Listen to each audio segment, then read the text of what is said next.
Very good morning to all. Please pay attention. Our dignitaries are on their way, so I request everyone to kindly put your mobile phones on silent. Thank you so much.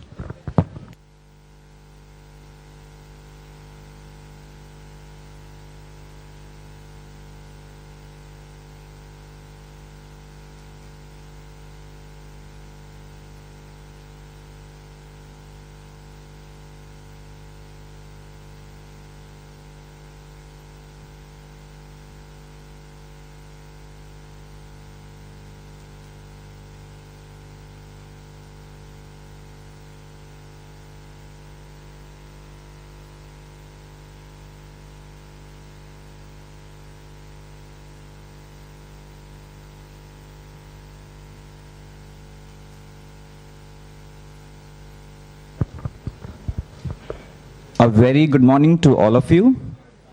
As we are all aware, we are here for the workshop on sexual harassment of women at workplace.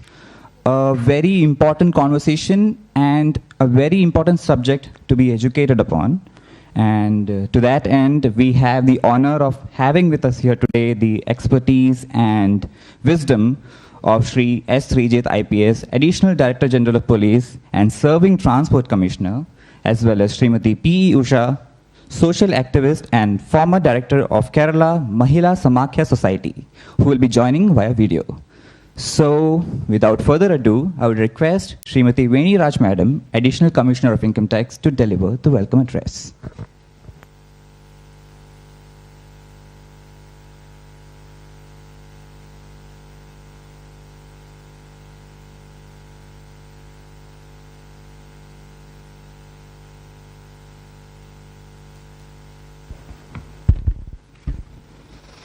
A very good evening, good morning, and welcome to all to the workshop on Sexual Harassment of Women at Workplace, Prevention, Prohibition and Redressal Act 2013.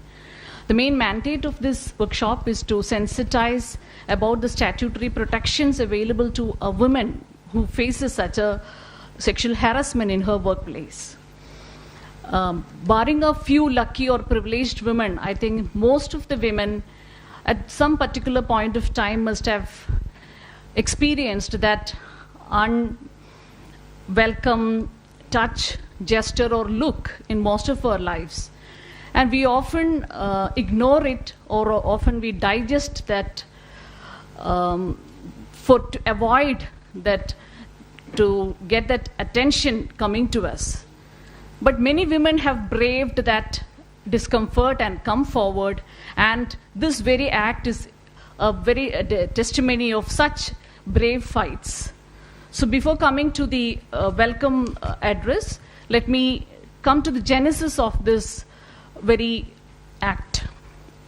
You all must be aware of the Vishaga and others versus the state of Rajasthan judgment by the Supreme Court. The story behind that Vishaga judgment is a really heartbreaking one. So I think it will be better to start with that introduction. It all happened because of the unpleasant incident, incident happened to a humble lady called Benwari Devi in Rajasthan. This Benwari Devi was working as a social worker in some rural development program in the state of Rajasthan. And the main mandate of that development program was to stop social evils like child marriage.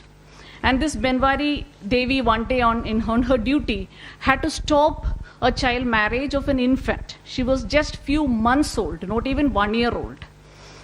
Even though she tried to stop it, she couldn't, and that child marriage happened. But Benwari Devi had to face the social boycott for trying to stop such a social evil. And they didn't stop with that. This Benwari Devi was gang raped by the father of that infant whose marriage she tried to stop few days back. After that, and along with his 5 friends. And in the police station also, this lady had to encounter deep humiliation. She was asked to remove her lehenga, and the poor lady had only the blood-stained dhoti of her husband to cover her body on that night. And the trial court in the initial thing didn't find these men guilty, Then the High Court held that it is a gang rape, but happened in a revengeful situation. This outraged the very identity of women, and many women joined together against this attitude towards such an atrocious incident. And one lady worth mentioning here is one Miss Noor Kapoor, who was the lady who consolidated all the outrage, emotions against this outrage, and she consolidated all the women organizations, and she filed a public interest litigation in Supreme Court, and thus we got the landmark judgment of Vishaga and others versus State of Rajasthan. So we should be proud of such women who come out of the comfort zone and fight for other women's causes. So with this background, I think that the judgment came in the year 1997. Even after these many years, where do we stand? That is the very question we are going to discuss in this workshop. And let me come to my duty, the welcome address. I take, for the benefit of the eminent speakers who are joining us today, let me give a brief introduction of our Principal Chief Commissioner. Sir, Madam belongs to the 1987 batch of Indian Revenue Service. Madam holds a doctorate in plant genetics and is a law graduate also. Before coming to Kerala charge, she served as the Chief Commissioner of Mumbai, Hyderabad and Pune. And also Madam has varied experiences in various deputations held. Madam was the Commissioner of Women and Child Welfare, and also she worked as Additional Secretary, Public Enterprises to the Government of Andhra Pradesh. When we mooted the idea of conducting a workshop like this, the only suggestion Madam gave is that please invite some people who has done some real work, like NGOs or somebody who has done real work. Madam, as per your suggestion, we have got two eminent personalities today to speak on this issue. Srijit sir has handled, as the ADGP crime, he has handled many such important cases where sexual harassment happened against women, which shocked the Kerala society also. And we are joined by P. Usha Madam. She is a social worker and she is a real fighter. For the information of the audience and for the non-speaking Malayalam-speaking audience, because P. Usha Madam will be speaking in Malayalam only. So I will give a brief introduction of P. Usha Madam. She was a former director of the Kerala Kerala Mahila Samakhya Society, which is aimed at empowering women and children in the marginalized sections. In her career as a non-teaching staff in the Calicut University, she had to face a sexual harassment while traveling in a bus. And she was courageous enough and she could get the person arrested in the same day itself. But the real fight of P. Usha Madam started after that. One of the male colleague in her university campus started spreading some allegations with a diverted version of this incident, saying that P. Usha Madam, it happened with the consent of P. Usha Madam. She gave a complaint against this male colleague in the registrar of Calicut University. Nothing happened. Then she moved the High Court, and with intervention, she fought a brave fight against the entire state of Kerala, and the Chief Minister had to interfere. Then with the mediation of Justice V.R. Krishna, she had to stop an indefinite fast which she conducted against this lack of sensitivity towards such an atrocity. And with Madam's effort and with the help of Kerala Women's Commission, she could get that male colleague suspended from the service. So she is a real fighter. After that, she went on to discovered a new mission, and she went on deputation to the Attapadi Hill Development Society, and she created a society called Taikulam Sangam, which is, thanks to it, many of the number of the unwed mothers among the Attapadi tribal community came down drastically. So we have P. Usha Madam. I welcome P. Usha Madam to this workshop. Next I come to Srijit sir. I think Srijit sir doesn't need much introduction for the Malayali audience. Still, for the benefit of all, sir belongs to the 1996 batch of Indian Police Service. Sir served as the DG crime. He was a former ADGB crime, and he was handling the sexual assault of the actress case, which has shocked the Kerala society. And sir also served as the state nodal officer of human trafficking unit, and also a member of many projects like Nirbhaya, High Court Juvenile Justice Committee. In addition to all these official responsibilities, what makes Srijit sir a perfect speaker in this occasion is his personal values and the bold stand which sir has taken in women empowerment and the crime against women.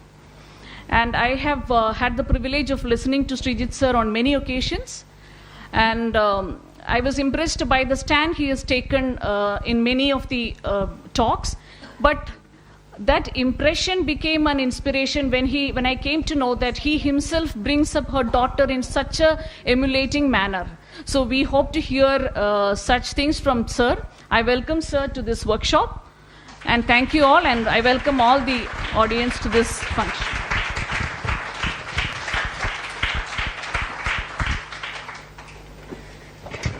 Thank you, Veni Raj Madam, for setting up the tone for the day. I would now like to request Dr. G.V. Hemlata Devi Madam, Principal Chief Commissioner of Income Tax, to deliver the inaugural address.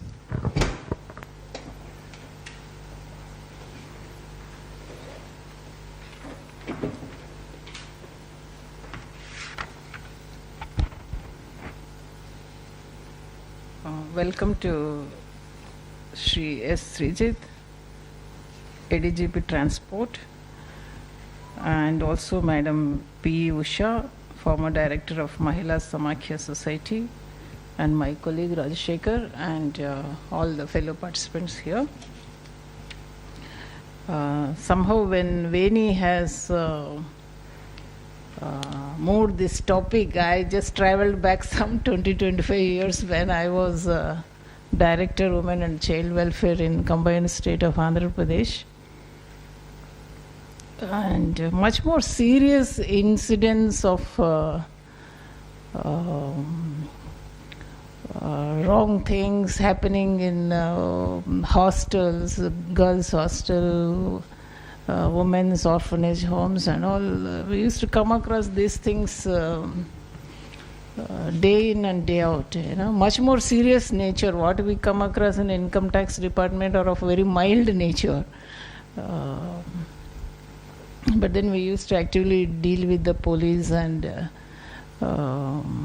was a bit unpleasant job right from the beginning.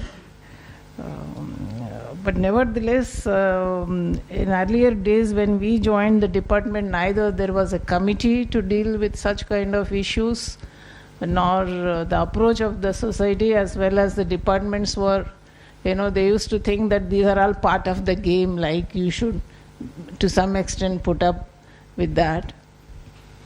But thanks to this act which had happened in 2013, subsequent to that Vishaka judgment by the Supreme Court, where they have clearly defined what is the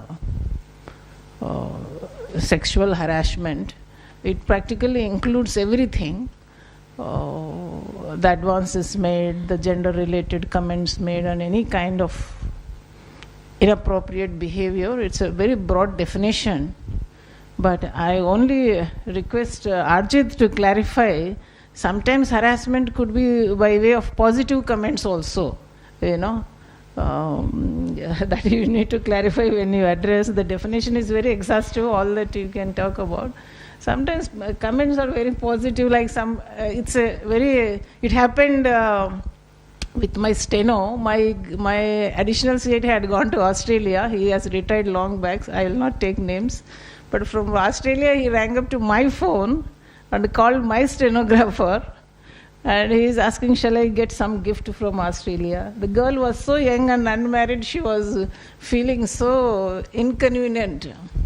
I could sense it. Then after she kept the phone, I asked what is happening. Then she told me very clearly, he is asking whether I should get some gifts from you, for you, like that. I don't know whether such type of things also come under sexual harassment or not. Because the people are very intelligent and they do things in a very different, very articulately they say something, and I request you to please clarify such incidents also. That is one thing. And the Act not only defines what is the definition, it also fixes the responsibility as to what the employee has to do and what employer has to do and all that. I only request the young officers who generally succumb to that kind of situations to pull their courage and speak out. Don't suffer internally. Times have changed, you see. Nobody should suffer. Everybody has equal rights here.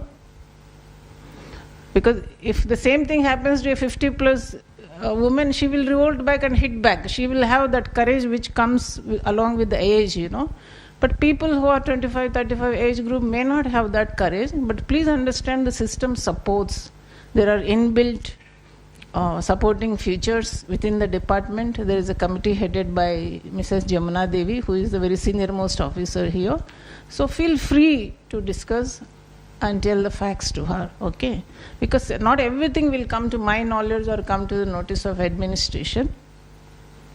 And friends also don't discourage, when somebody is facing some problem, please do encourage and take the support.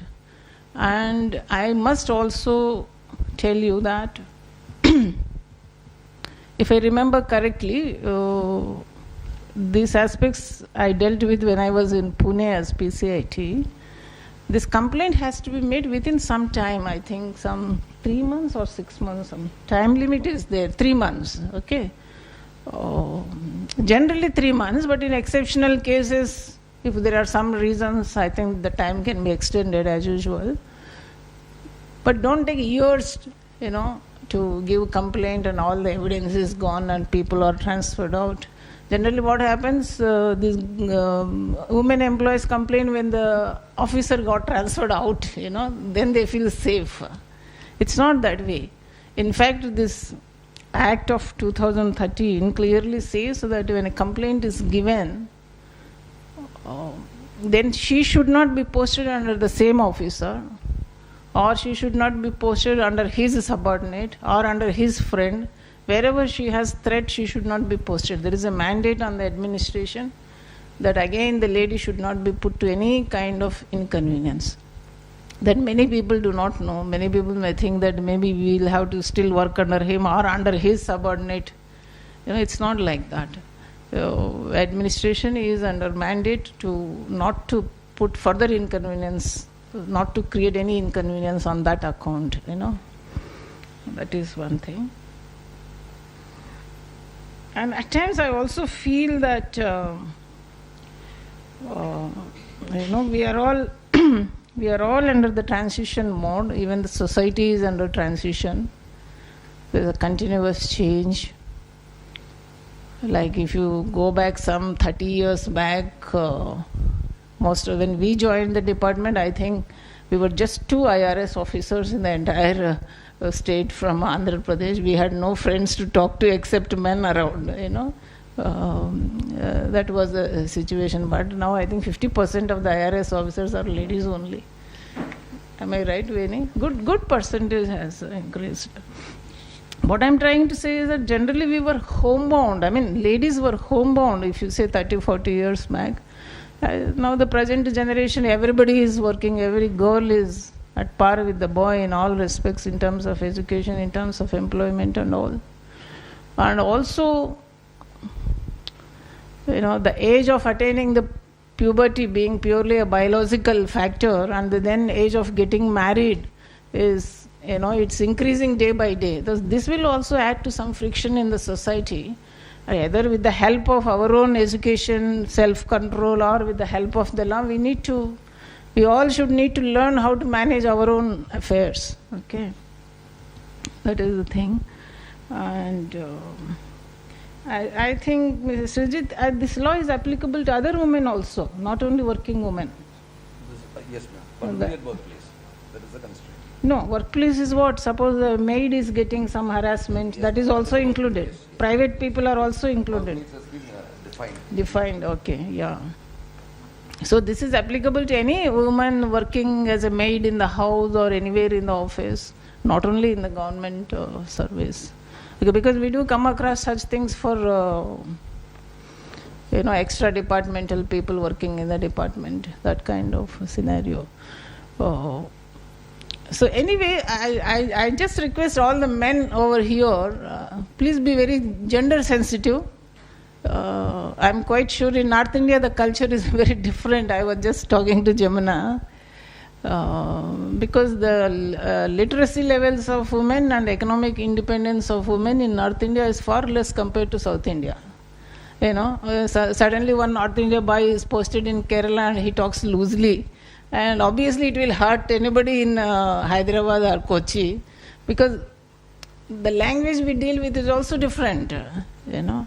So I request and appeal to all the men, please be extremely sensitive and be respectful towards women. After all, everybody is here to work, to make livelihood.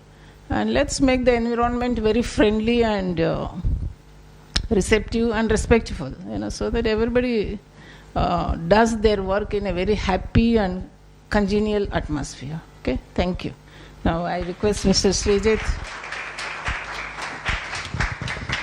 Thank you very much, ma'am. Now we will have Srimati P. Usha madam, who will be joining us via video. Madam, if you can hear me, we are all here awaiting your... Yes. Okay, thank you. Now I request Mr. Srijit. Thank you very much, ma'am.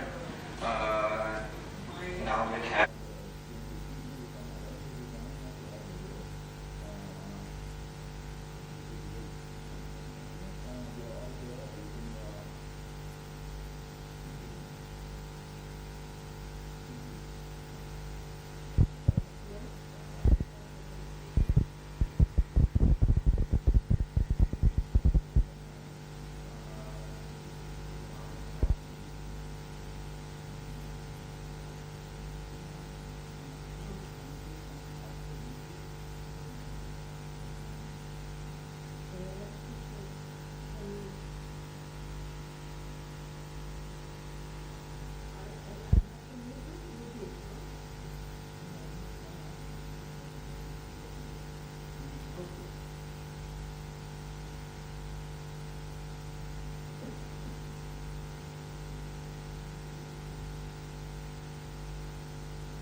So we have with us Srimati P. Usha madam, and she'll be speaking to us. Kindly pay attention to the screen and the audio. Thank you so much.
ഇതിൽ സംസാരിക്കാൻ വളരെ സന്തോഷമുണ്ട്. കാരണം ഞാൻ ഒരിക്കലും ഇത്രയും പ്രാധാന്യത്തോടു കൂടി ഈ വിഷയം കൈകാര്യം ചെയ്യുന്ന ഒരു മീറ്റിംഗിൽ അറ്റൻഡ് ചെയ്തിട്ടില്ല.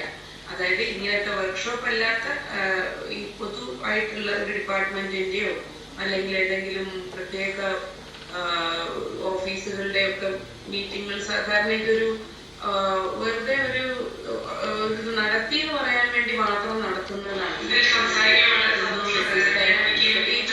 വിശാഖപട്ടണത്തിന്റെ സ്റ്റോറി ഹിസ്റ്റോറിക്കൽ ഇമ്പോർട്ടൻസ് പറഞ്ഞതിൽ വളരെ ആഴത്തിൽ മനസ്സിലായിട്ടുള്ള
രീതിയും അത്രയ്ക്ക് നമുക്കൊരു പോസിറ്റീവായിട്ട് പറയാൻ പറ്റില്ല. അതിന്റെ കാരണം പലപ്പോഴും നമുക്ക് ഏറ്റവും ശക്തമായിട്ടുള്ള നിയമം വരുമ്പോൾ അതെങ്ങനെ അട്ടിമറിക്കാം എന്നുള്ളത് കൂടി അതിന്റെ കൂടെ ആളുകൾ പഠിച്ചു വരും. അപ്പൊ അതുകൊണ്ടായിരിക്കാം അങ്ങനെ വരുന്നത്. പിന്നെ മറ്റൊന്ന്, ഈ പോഷ് ആക്ടുമായിട്ട് ബന്ധപ്പെടുത്തിയിട്ട് എന്റെ കേസിലുള്ള ഒരു അനുഭവം തന്നെ, ഈ സംഘടനകൾ സെൻസിറ്റീവ് പോസിറ്റീവായിട്ട് പറയാൻ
Thank you so much, Usha Madam, for sharing with us your story and the lessons and insights throughout all of that. We are very privileged. And before we move on to Srijit sir, I would like to invite Dr. G.V. Hemlata Madam to kindly hand over the memento and the sapling to Srijit sir as a token of our appreciation for being here today.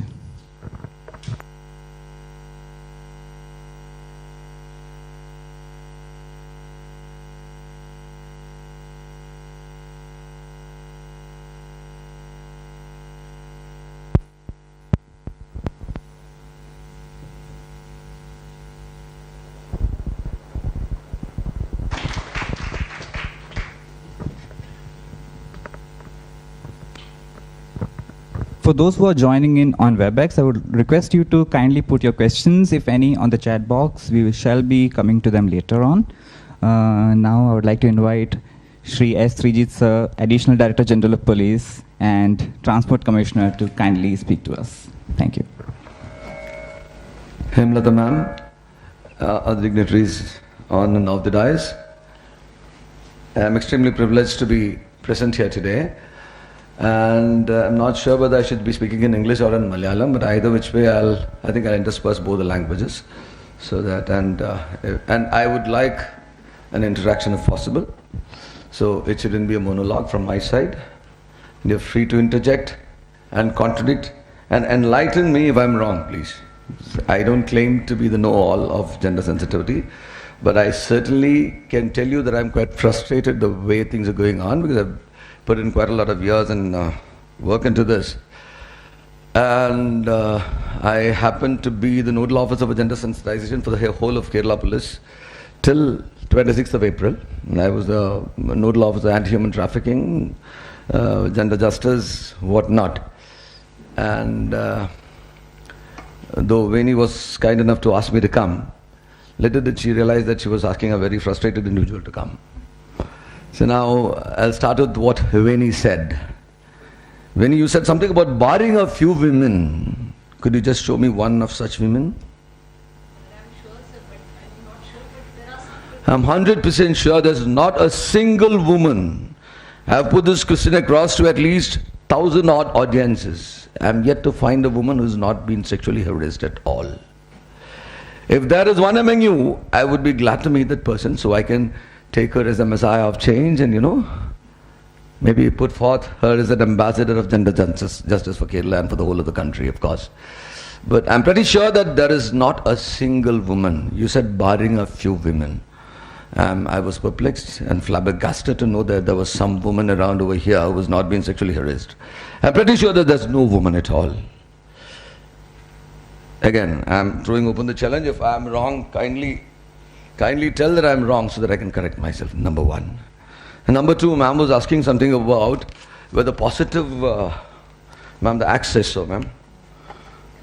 The Act very clearly says so that implied or explicit promise of preferential treatment in her employment.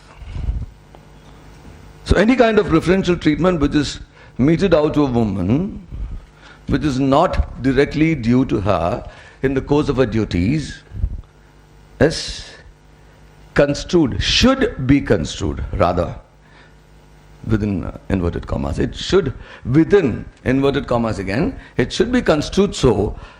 But before that, ma'am, with your kind permission and all due deference to your authority, ma'am, let me ask you whether the complaints committee is in place over here.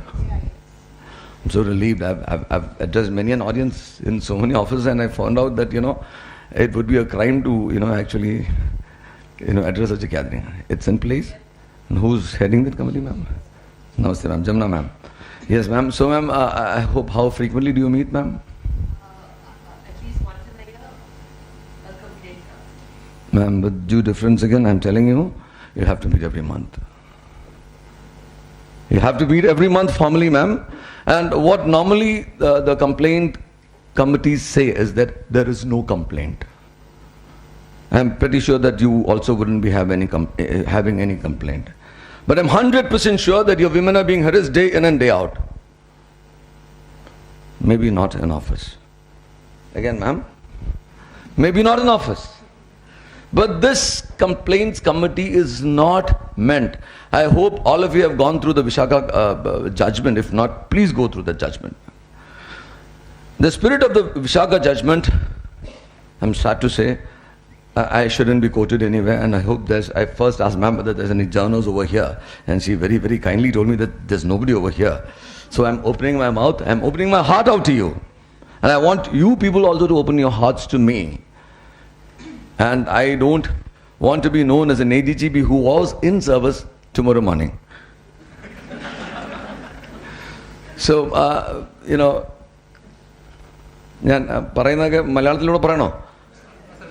I hope I'm very clear. Because I want madam also to be knowing what I'm speaking. That's why I'm sticking to English. But any which way I can intersperse English with Malayalam, that's not a problem at all. I'm pretty sure that there's no, as I told you, and from the august audience's silence, I understand that every statement of mine has been endorsed, including the statement that there is no woman who has not been harassed. I'm waiting. Is there anyone? Every woman has been harassed. And every woman is being harassed. Let me tell you, 2014 statistics. Let me start with, before going into the Act everybody can read. Now let me, being a man of law, I shouldn't be criticizing the law, right? But there's no other way. I mean, Justice Manikumar, you must be knowing, the Chief Justice. So he was, prior to becoming the Chief Justice of Kerala High Court, he was Juvenile Justice, he was heading the Juvenile Justice Committee in the High Court of Chennai. So we had occasions to meet and talk, and in national conferences and all that. And earlier on, he never used to know who I was. He just used to meet me when I was speaking on stage, or maybe I was interjecting with a question and all that. And one day he finally came and told me, he addresses everybody as sir. Sir, what are you, sir? I said, sir, I'm an officer from Kerala, please. Sir, you're an officer. You don't speak like an officer. Sir, you don't speak like an officer. You should be speaking like an officer. I said, come again, sir. I'm so sorry, sir. You're speaking like an activist. He said, Srijit, tone down.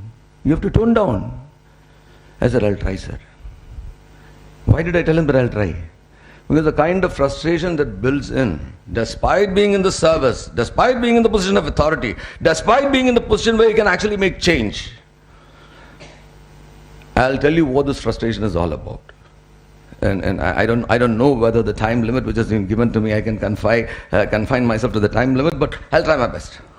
So, the committee, ma'am, Yamuna ma'am, the committee should meet regularly, at least once in a month. And ma'am, again, with all due respect to you, ma'am, it is your bounden duty to ensure that there are awareness campaigns every month. It has been mentioned in the Act. The employer is supposed to do that. Failing which, ma'am, the employer can be fined up to 50,000 rupees. I'm sorry, ma'am. So, this is what the Act says. What is the purpose of meeting when there is no complaint at all? That's exactly that. That's what I'm coming to, ma'am. Actually, the committee should consist of mostly women, preferably all women if possible. There should be no male presence at all. Why? Why? Now, if I ask, see, everybody's agreed that everybody's been harassed. You ask anybody to recount one sexual harassment experience that they've had right now, how many will come forth? ഇവിടെ ഇരിക്കുന്ന എല്ലാ സ്ത്രീകളും ഹരാസ്ഡ് ആണെന്ന് എല്ലാവരും സമ്മതിച്ചേ? അഭിപ്രായ വ്യത്യാസമൊന്നുമില്ലല്ലോ. എന്താ ആരതി? She's a player. I know her. കളിക്കാൻ പോകുമ്പോൾ harassment ഉണ്ടായിട്ടില്ലേ? Have you been harassed while you're playing? Yeah, at times. Would you dare recount that now? One such incident? You would rather refrain, no? Why? Why, ma'am? She's your officer, ma'am. Why is she refraining? Sorry if I picked on you. You are, ഇവിടെ എല്ലാവരുടെയും പ്രതീകമാണ്. അതുകൊണ്ട് എനിക്ക് അറിയാവുന്ന ഒരാളെ കയറി പിടിച്ചെന്നേ ഉള്ളൂ. Please forgive me. But for that to happen, it should be an all women initially. And when, it's like, a sapling. a tree, sapling, you build a fence around it first. Why? Because the cow shouldn't come and eat it. Suppose it's a mango tree sapling or whatever. So now it grows into a full-fledged mango tree. Then you can actually tie the cow to the tree and nothing happens. You understand? Now you heard P. Usha, and she was telling about instances where she was intimidated. And now she is a messiah of change. I've worked with her. She's brought in changes, tremendous changes. So for that, initially, for the woman to speak out. Now today morning when I came, I was harassed in a bus. So will she dare say this? No. You know why? Because it's a male-dominant society that we live in. So, succumbing to the pressures of the social milieu that is all around you, you are per se made to say that you neglect. That's the word she used. Why don't you neglect all this? I mean, what's the big deal? Somebody says that you look good. It's fine, okay? Now the woman would know. The woman can sense it when it's, when it's going overboard. Now ma'am was telling about an instance when somebody offered somebody a gift. What is wrong in offering a gift? My goodness, I have given gifts to a lot of my friends who happen to be girls. You know why I deliberately use the term? They are not my girlfriends, okay? They are my friends who happen to be from the opposite sex, that's all. Nobody has taken any offense. Rather, many of them ask me, you have not given me a gift, you have not remembered me. Because that is because, we are friendly. We are friendly. And when you cross that golden dividing line, the woman immediately comes to know. But will she dare speak out? Now tell me, all of you have been harassed. That's the first premise we started off from. All of you have been harassed. Now, you dare not even say yes. See? This is the problem, ma'am. All of you have been harassed, but you do not. It's like that famous anecdote of Akbar and of henpecked husbands. This is again a gender biased joke, let me tell you. Akbar wanted one day to know whether there was anybody who was not handpicked in Delhi. So he made all the men come in Maidan. So who was not handpicked can stand there. Who is handpicked can stand to the other side of the line. So all except one man were handpicked. So one man stood there. So Akbar told Birbal, I want to beat that person. He's the bravest man in Delhi. So then he was summoned. He didn't even hilna nahi cha raha tha wo. He was ekdam khada. So then Akbar went to him. He was trembling in fear. Jahan bana. So when he was asked, he said, I had not taken my wife's permission to move. So this is the reverse of what is happening right now. Why are you not reciting your harassment stories here right now is because you have not taken permission. Do you know? You don't want to be construed as somebody who's in Malayalam adakko madukko illate. See? It's defined. So now, let me ask you a question. I'm addressing, this mostly towards the women. I'm sorry, but it doesn't mean that men are not supposed to be involved. This is passed on from generations to generations through women in the family, ably and vociferously supported by the menfolk. What is passed on? There is something called a rape culture. Do you know what is a rape culture? Forget that. Now let me put a question to the men. Have you all stopped raping, ma'am? What an idiotic question. Have you all stopped raping is my question. Have you all stopped raping women? I'll be more explicit. Now the silence means, what does this man mean? He doesn't know what he's saying. he doesn't know what kind of decent gentlemen we are. Pardon? No, ma'am, not even in the family. Not even in the family, let me tell you. I'll give you instances. See, I've seen quite a few rapists. I've been, can I say lucky enough or unlucky enough to investigate quite a few rape crimes. And I've seen quite a few rapists. And all of them talk the same. The values are the same. You heard of Govindachami? Who raped Soumya. So now his logic was, what was this girl doing alone at 9 in the night in the train if she was not asking for sex? You don't believe this, no? It is on record. What was this woman doing alone at 8:39 in the night in the train if she was not willing for sex? Okay? This is the value of Govindachami. Now, what happens to this? I hope you have, or have you not seen that BBC? You have seen it, na ma'am?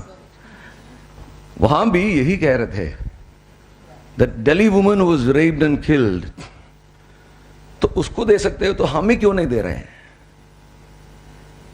You understood, no? അവന് കൊടുക്കാൻ എനിക്കെന്താ കുഴപ്പമെന്ന്? She was with a boy. She was with a friend. She was in a bus. And these men construed that they were having a good time. If they can have a good time, why not with me? And why is she out alone with another man at 9 in the night? See now, Govindachami and this Deepak Sharma was his name, they echo the same sentiment. And let me tell you, the same sentiment is echoed by at least 400 odd rapists I've seen. രാത്രി പെണ്ണുങ്ങൾ ഇറങ്ങി നടക്കുന്നത് എന്തിനാ? And now let me ask you, why did I ask this question whether you have stopped rape? Because all of you ascribe to this viewpoint that a woman alone at 9 in the streets are not safe. നിങ്ങളുടെ മക്കളെ എത്ര പെൺകുട്ടികളെ രാത്രി ഒറ്റയ്ക്ക് 8:30 ശേഷം ഇറക്കി വിടുന്നു പറ. ആണുങ്ങളോട് എൻ്റെ ചോദ്യം. Thank you, sir. I'm so obliged to you. I have found a non-rapist among you. May I know your name, sir, please? Omanakuttan സാറിന് ധൈര്യമുണ്ട്. എനിക്ക് ധൈര്യമുണ്ട്. എനിക്ക് 2003 ശേഷമാണ് ധൈര്യം വന്നത്. It was only after 2003. What is so sanctified about the date 2003? That was when I got trained on gender justice for the first time. Till then, I believed in what our academy taught us, ma'am. Academy taught us to be chivalrous. Should be chivalrous. You should lend your arm to a lady. Should never let a lady alone in a party. This was taught to us. Even now, patronizing behavior by men. Men think that they are supposed to save women if they are gentlemen. You understand? Do you think that women should be saved? Forget that. Do you think that women are getting enough protection in our society? No. Do you know the rape statistics, recorded rape statistics? 2012, every 72 minutes a woman was getting raped. Every 72 minutes. This is the National Crime Records Bureau statistics. 2014, every 17th minute a woman was getting raped. I have not checked the statistics after that because I dared not. I'm pretty sure we have come quite a long way. So now, which means 94 rapes per day, and these are recorded rapes. These are recorded rapes means what? If 10 rapes happen, only one gets reported. And if 10 rapes happen and one gets reported, there are 50 odd attempted rapes. And there are at least 500 odd molestations. 500 would be a mean number because most of these people are not reporting. ഒന്ന് തോണ്ടിയതല്ല, സാരല്ല, ഇനിയിപ്പോൾ എന്താ, neglect ചെയ്താൽ പോരെ. So now, why did I ask you whether you stopped raping? If you have to stop raping, you have to stop ascribing to the values prescribed and proscribed by these rapists. And what are those values? Those values are that women on the roads are not safe. All of us ascribe to that. എൻ്റെ മോളെ ആരുടെയും കയ്യിലൊന്ന് ഏൽപ്പിച്ചിട്ട് മരിക്കണം എനിക്ക് എന്ന് പറയുന്ന ഓരോ അച്ഛനും ഒരു റേപ്പിസ്റ്റാണ്. Let me tell you. എൻ്റെ മോളെ ആരുടെയും കയ്യിലൊന്ന് ഏൽപ്പിച്ചിട്ട്, I should entrust my daughter to somebody in marriage before I die. Every male who utters this sentence is a rapist. Because he thinks that it is some load on him. The girl child is a load. I have to entrust this load to somebody else. And so we call our good looking woman in Malayalam as Charakku. Have you heard this? It is the greatest gali ever. The worstest gali ever. And I've seen some idiotic women reminiscing in glory, enne angane paranju. My foot. Remember, this is not something to be gloated upon. You can't gloat over this. Now, I told you about stopping rape. I have stopped patronizing women post 2003. And what happened in 2003? Let me tell you. There were 50 odd officers summoned to the National Police Academy. And actually, the person who, that must be the same in your department also, I'm not very sure. If somebody is summoned for a training, an officer has to be sent. The officer who doesn't resist is sent first. So I like traveling. I like to go anywhere. And God willing, I'm healthy even now. I can travel anywhere. I'm happy. So I was sent. DG called me, Srijit, tum ja sakte ho? So kyun nahi sir, hum jayenge. So bhej diya hame. So I went. I didn't know what to do all of this. So when I was going, one of my colleagues in my office asked me, sir, kahan ja rahe ho? I said, kuch gender ka kuch training hai yaar, faltu ka training hai, ja rahe. So this was my attitude when I went. But I came back a different person. 5 days of training by the Gender Training Institute in Delhi. And you know what the first thing that they did? They asked me about the first instance in your life where you were termed, when you knew that you were a boy. When you realized. I said, I don't remember. Everybody said, we don't remember. And they made us think. And I want all of you to think today. What was the first instance when you realized that you were a boy and you were different? Or you were a girl and you were different? Well, I'll recount my story to you. I had a friend who's still a friend of mine, was a very good. I was not very sure that she was a friend who was a girl or a girl who was a friend or a girlfriend. Because we were so intertwined with each other. I mean, I was in my kindergarten, she was in her first standard. My mother was a teacher, her mother was also a teacher. And we were staying in a place called Kuilandi near Calicut. So we used to study in Calicut, go back home. And my father was a judicial officer. So we used to stay there in Koilandi. So she used to come over on weekends. My friend of this friend of mine used to come over on weekends, and we used to have dance classes together. I've done 9 years of Bharatanatyam and Mohiniyattam. See, why did you laugh now? Could you please tell me the reason? Ma'am, there's a tinge of gender bias in that. Somebody who looks like a rogue like him is done Bharatanatyam. Fine. I take it with loads of salt, not a pinch of salt. Become more famous if you're an IPS officer. Fine, ma'am, fine. But that's what, ma'am. An IPS officer is not supposed to cry. I'll come to that later. Okay, those are the gender biases against men. Okay, that I'll come to in due course, of course. Now, she used to come, on Fridays, and it was absolute enjoyment for both of us. We used to sing, dance, sleep, play, bathe together. Okay? Now, we had absolutely no gender differences. We knew that there was some problem with us, in our anatomies. There was some difference. And we knew that it was something not to be discussed. Ichichi, uchuchu was what they all used to say back home. Ichichi, uchuchu. So if a boy touches his genitals, immediately the amma will say, chu. So this used to be there. So we knew that something was wrong. We never knew what. So the pact between us is that before we used to undress for our, bathing, we would say that, don't make fun of me. So she'll say the same to me. So that was fine. I had a sister. I still have a sister, of course. She's a judicial officer now. She was in the 9th standard then. So the bathroom used to be an extension of the kitchen in those days. And where we never had pipes and all that. There was no pipe water supply. So we used to draw water from the well and take a bath.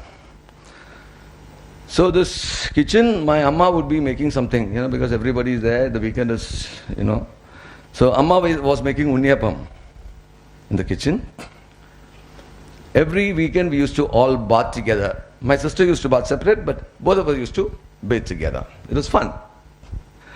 So one particular Friday, when I went to take bath, I found that, normally we used to bath with a piece of Lifebuoy, that old coal tar wala Lifebuoy. Not that Naya wala nahi. Naya wala looks decent, na? The other one was like, you could actually kill a dog with it, one throw you could kill a dog. So that soap, my mother used to bring home and she'll cut it into 12 pieces. And one piece was for me, one piece was for me, one piece was for her, one piece for my sister. It was like that. One particular evening I found out that these girls were given a pure soap. And I was given this Lifebuoy. So I had no problem with Lifebuoy. I was perfectly comfortable with Lifebuoy. I had no issues with that. But these two girls were making fun of me because, they could actually see me through their soap and I couldn't do the same. Seeing me through the piers. Ting tong, ting tong, ting tong. Ninda soap kollullallo. So then I realized that something was wrong. Then I went to my mother, who was, making this unniyappam. So normally, food is served on the dining table only, especially for girls. But me being a boy, I used to get some privileges, like, and the unniyappam, you want an unniyappam, you can have it now if you want. I said, no, I don't want unniyappam. Then what do you want? I said, I want pure soap. Pure soap? Nenaka. So my mother was angry, aghast at my question. I wanted a pure soap. Why does a boy want pure soap? Then I said, I want that soap. If you can't give me that soap, take that soap away from them. That's all that I want. I'm not very particular that, I want that soap, but they should also bathe with the Lifebuoy only. Then my mother told a very, very serious statement in Malayalam, which I'll first say in Malayalam and then reiterate in English. Which she said, Ade, nalla chovvum mene irunale pattatullu pembillare. Velladthum poi keranda pembillera. Ma'am, she said that the girls should look good. They should be more feminine so that they can go into somebody else's households. This was the statement made. So I didn't know what it meant. I desperately wanted pure soap. So I said, Njanam velladthum poi kerikkolla enikku pure soap. I am also ready to go to anybody's household. Give me the pure soap, please. So Amma got impatient. Then she also said, Pembillare, Kana nalla chovum mene undavanam. So that also I didn't like. Which means I could be haphazard. I thought the world of myself. Even now I think the world of myself. I think that I look very good. And had it not been anybody other than my mother who told me this, I would have thought that it was out of sheer jealousy. But since my mother, I trusted my mother implicitly. So I thought that she would never lie to me. So then she lost her patience and started trying to beat me and I ran for my life. And normally in such instances, I go in appeal against my mother to my father. Now, I ran towards the veranda and normally it would be, one more unniyappam or something. Achan would say, give him one more unniyappam. Solved. Now this time what happened, when I went in for this appeal, my mother followed me and told my father,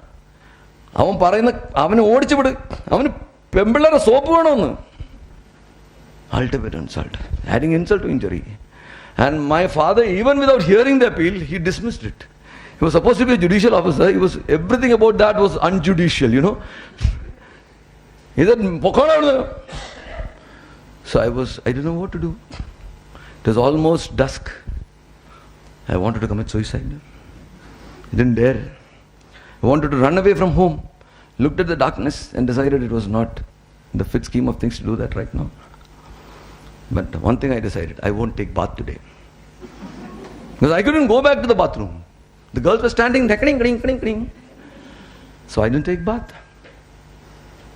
And to add insult to injury, the next day morning, these two girls promptly reported to my parents, Innala Kuttan has not taken his bath.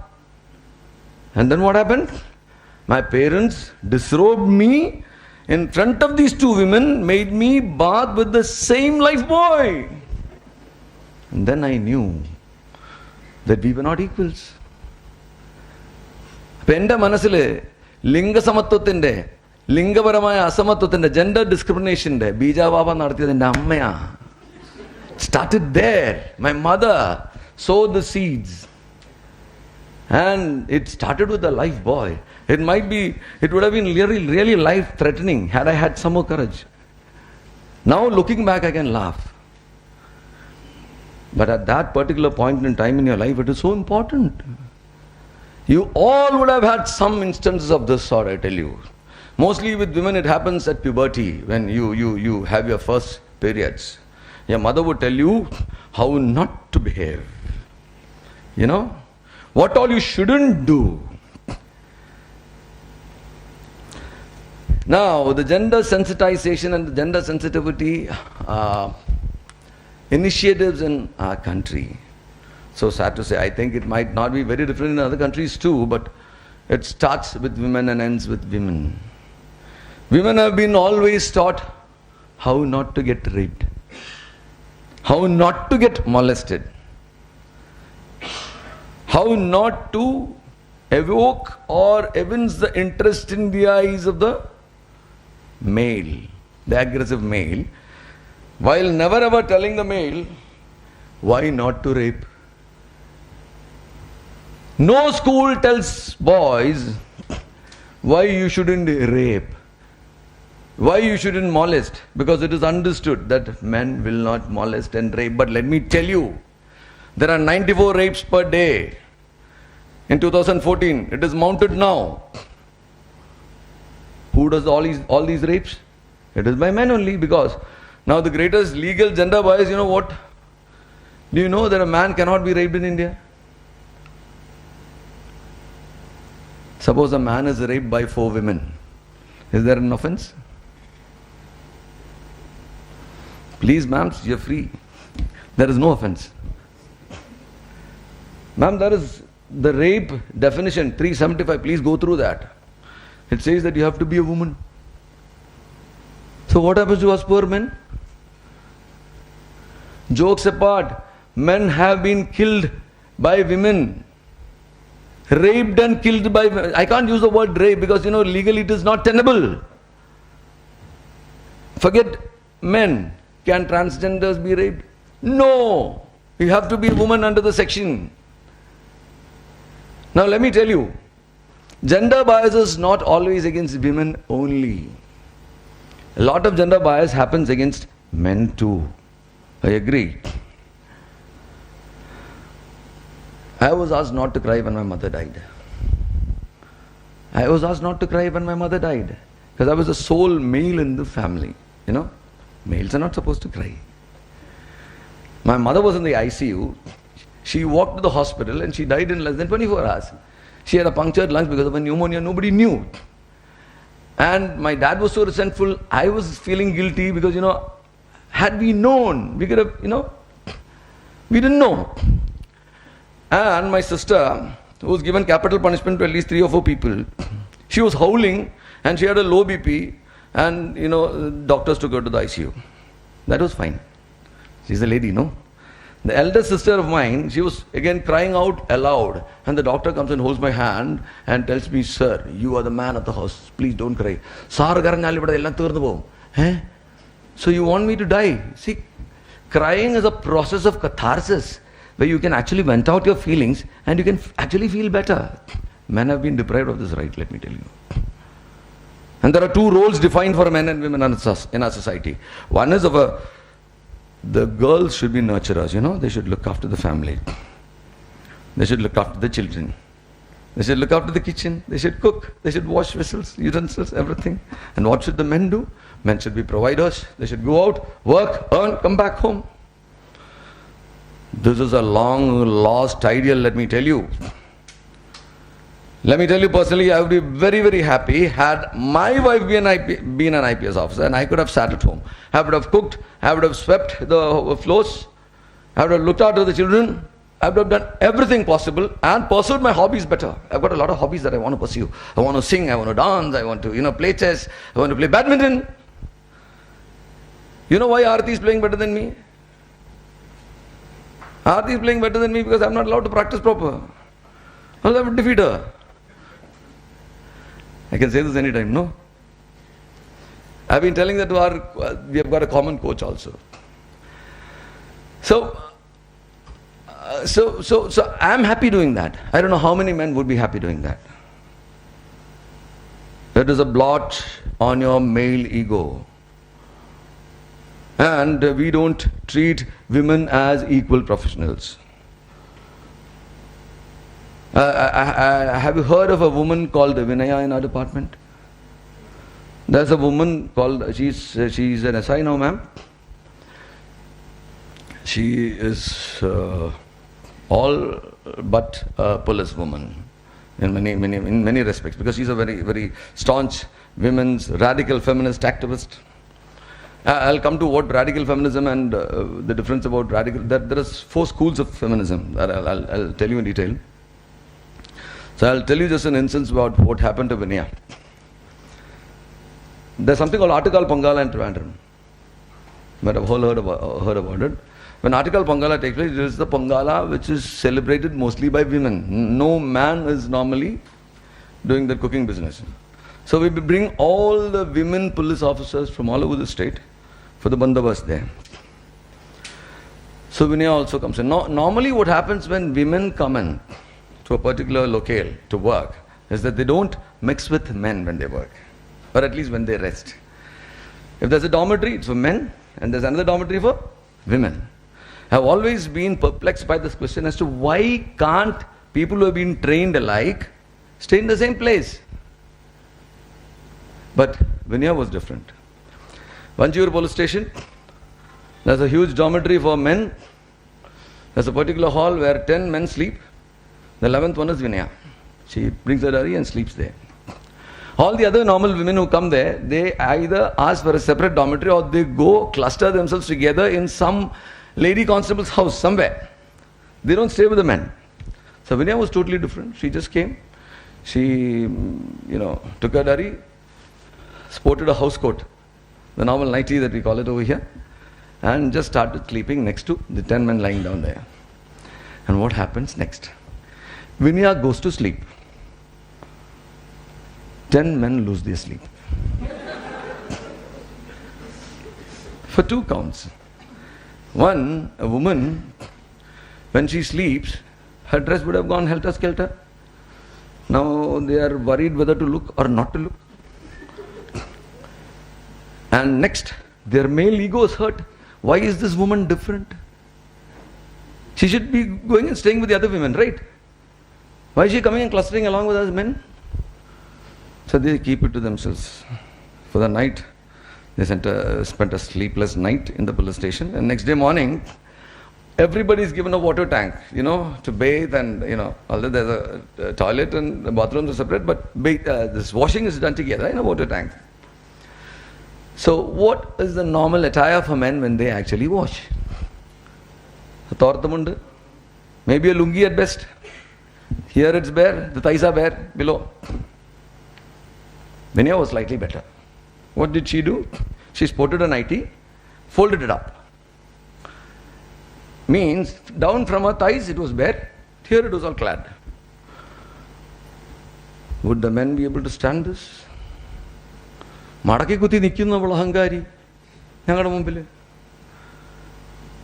We're not trained for this, we're not trained to, if suppose Veni comes and just folds her sari and stands near to me, I'll feel very odd, I'm not used to this. No woman is supposed to do it. Forget all that. If all of you are wearing churidas, if Without your shawl, I wouldn't like it.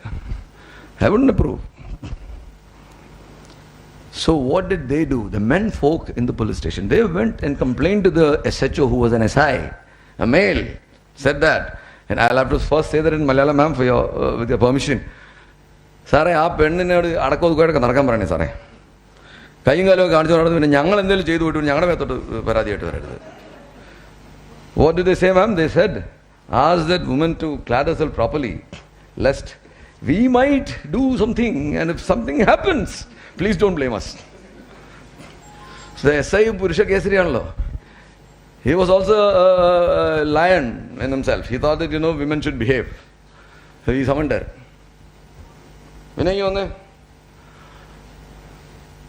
Sir. Don't display your thighs and all and walk around in the police station. You'll be punished.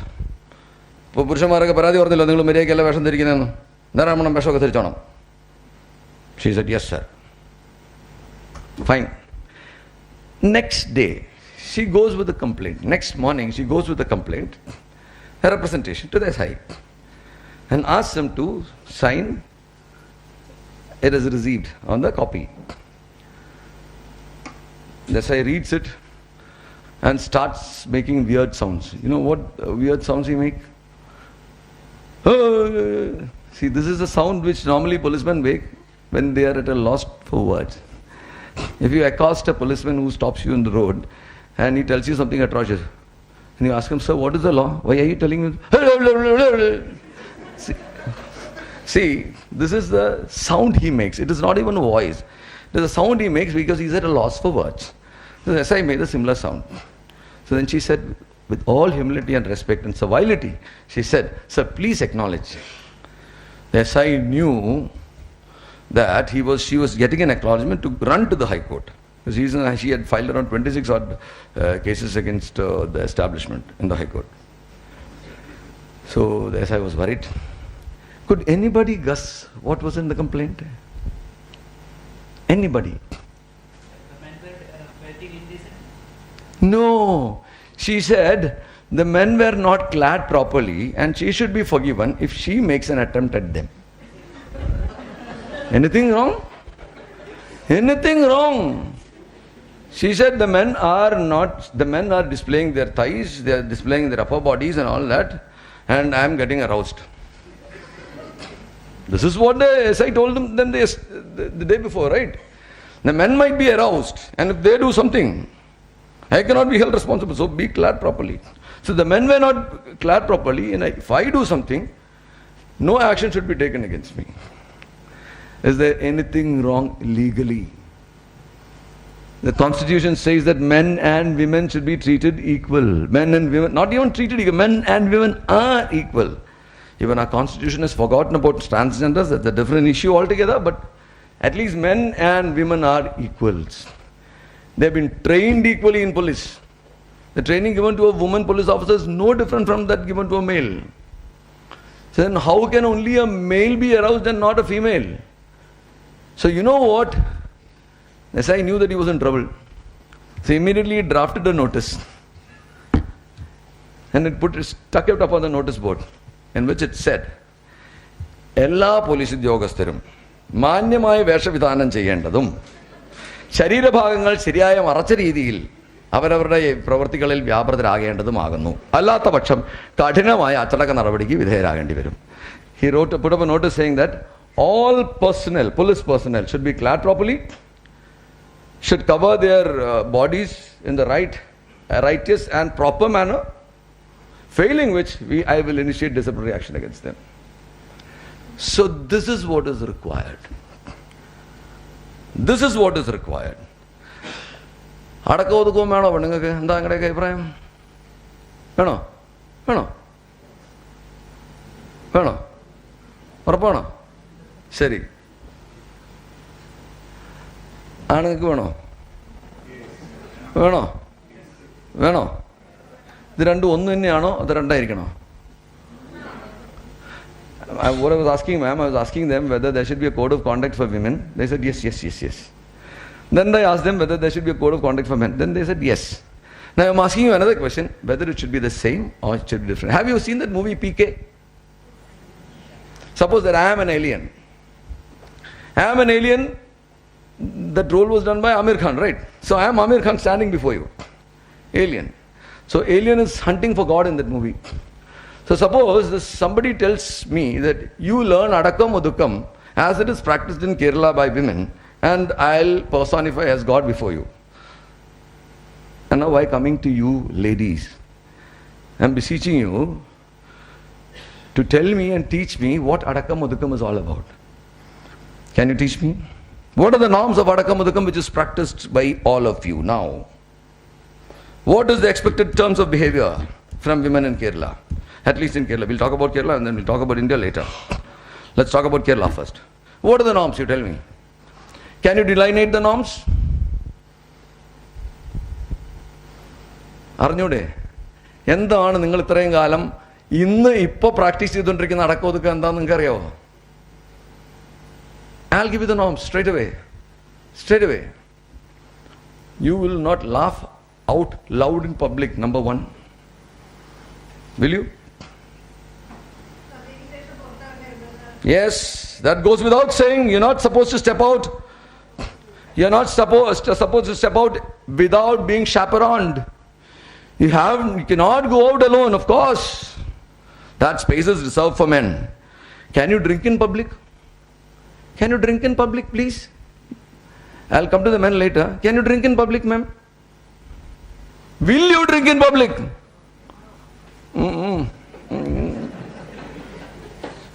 This is a problem. See, please do drink. You know why? You know why? I'll tell you why. Our salaries, the state government's salaries depend on that. Beverages cost. Please. Have a decent drink. I'm not saying that you should drink unhealthily and all that. Now, I have given up drinking now. I used to drink, used to be a good drinker. I was not a drunkard ever, but I was to be a good drinker. I used to have my drink at home till 2018. After that, I've given up on drinking also. So one person down. So somebody else should.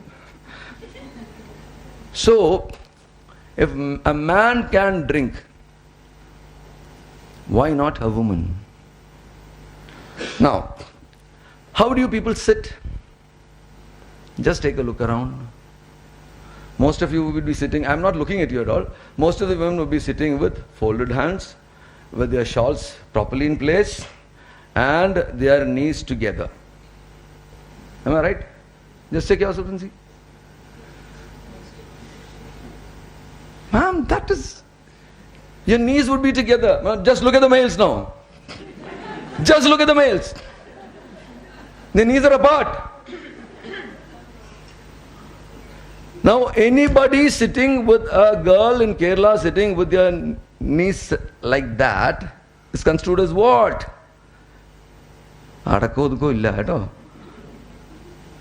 See, these norms have been built into you without any class. So you know all this. All of you know all this. And do you know how gender sensitization initiatives go in Kerala?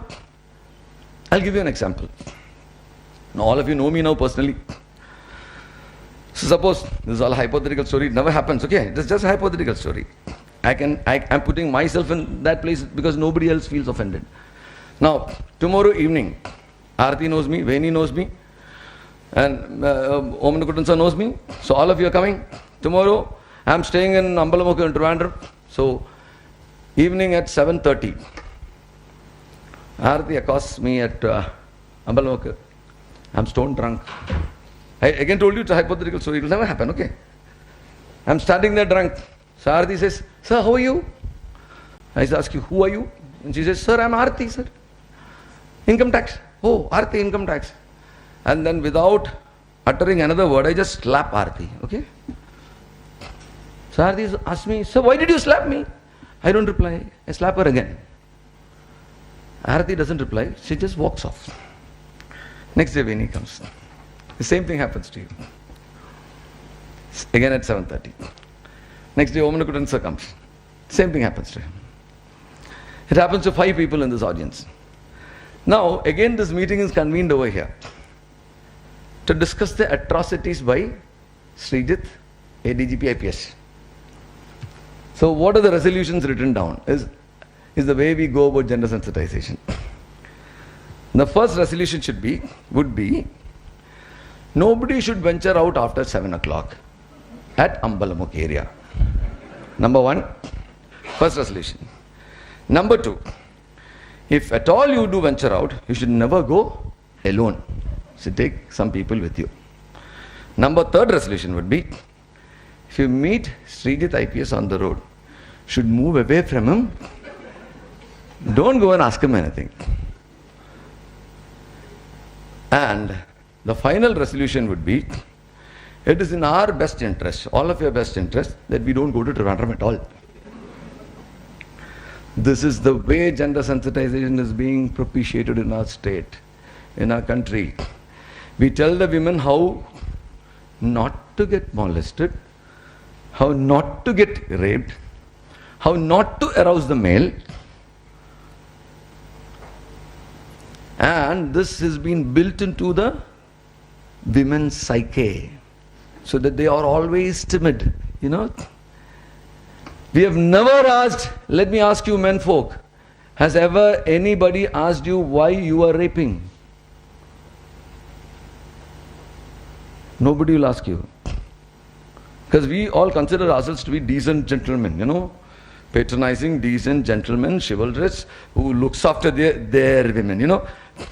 There are so many statements made. I hope all of you have seen the movie Troy. There's a movie called Troy. Brad Pitt, yes, of course. The movie starts with, you know, the Helen of Sparta running away with, you know, Paris. So on that particular night, there's a dinner being hosted by the king of Sparta, that is Helen's husband. And Hector toasts with this king of Sparta. And what is the toast? That is something very important. Let our swords be in our sheaths and our women be in their beds. What does that mean? It means that a woman is akin to a sword in the sheath. A woman out of a bed is like a sword out of its sheath. What a dangerous proposition. This has been inculcated into your system, into your psyche over the centuries. So let our swords be in their sheaths and our women be in our beds. Our women and our swords. Women do not have an identity on their own. They cannot exist on their own. This has been inculcated into you, into the system. You have to unlearn this. Now there's a temple here in Edapalli, where I stay. There's a Bhadrakali temple. It's called Bhadra Devi temple. It is supposed to be the epitome of, you know, feminine empowerment and embodiment of all, you know, everything physically powerful. The Hindu embodiment, Bhadrakali. I am very fearful of Bhadrakali, okay. But there's a sloka which is written over there, which has been a quote from Padma Puranam. It is, they want to increase the contributions for Annadanam, the temple authorities. So what they have written, Gajaturaga Sahasram Gokulam Kodidanam Kanakarachita Matram Medani Sagarantam Udayakula Vishuddham Kodikanya Pradhanam Nahi Nahi Bhagadanam Annadana Samanam. Just because of this slokam, I have not given a penny to the temple for Annadanam. And I always pray to the Mother Goddess, kindly forgive me, but it's against my principles, please. I am very fearful, and you know, it means Gaja Turaga Sahasram. Gajam means elephants. Turagam means horse. Thousands of horses and elephants can be given. Gaja Turaga Sahasram. Gokulam Kodidanam. Crores of cows can be given. Gokulam Kodidanam. Kanakarajita Matram. Gold can be given. Medini Sagarantam. Kanakam, gold and vessels can be given up to the earth end. And up to the, you know, ocean full of vessels can be given. Then, Udayakula Vishuddham Kodikanya Pradhanam. That is the catch. Some qualification which is not there for the Gajam and Turagam and for the gold and the vessels is there for the woman. And what is that? Udayakula Vishuddham. She should be born of high caste. The lower caste women are not even considered, they don't exist. You know? Udaya kula vishuddham kodi kanya pradhanam. You give crores of women as dhanam, because there's something to be given, The woman doesn't exist on her own. You give it as, a gift. A woman is given as a gift, like a sword in a sheath. You understand?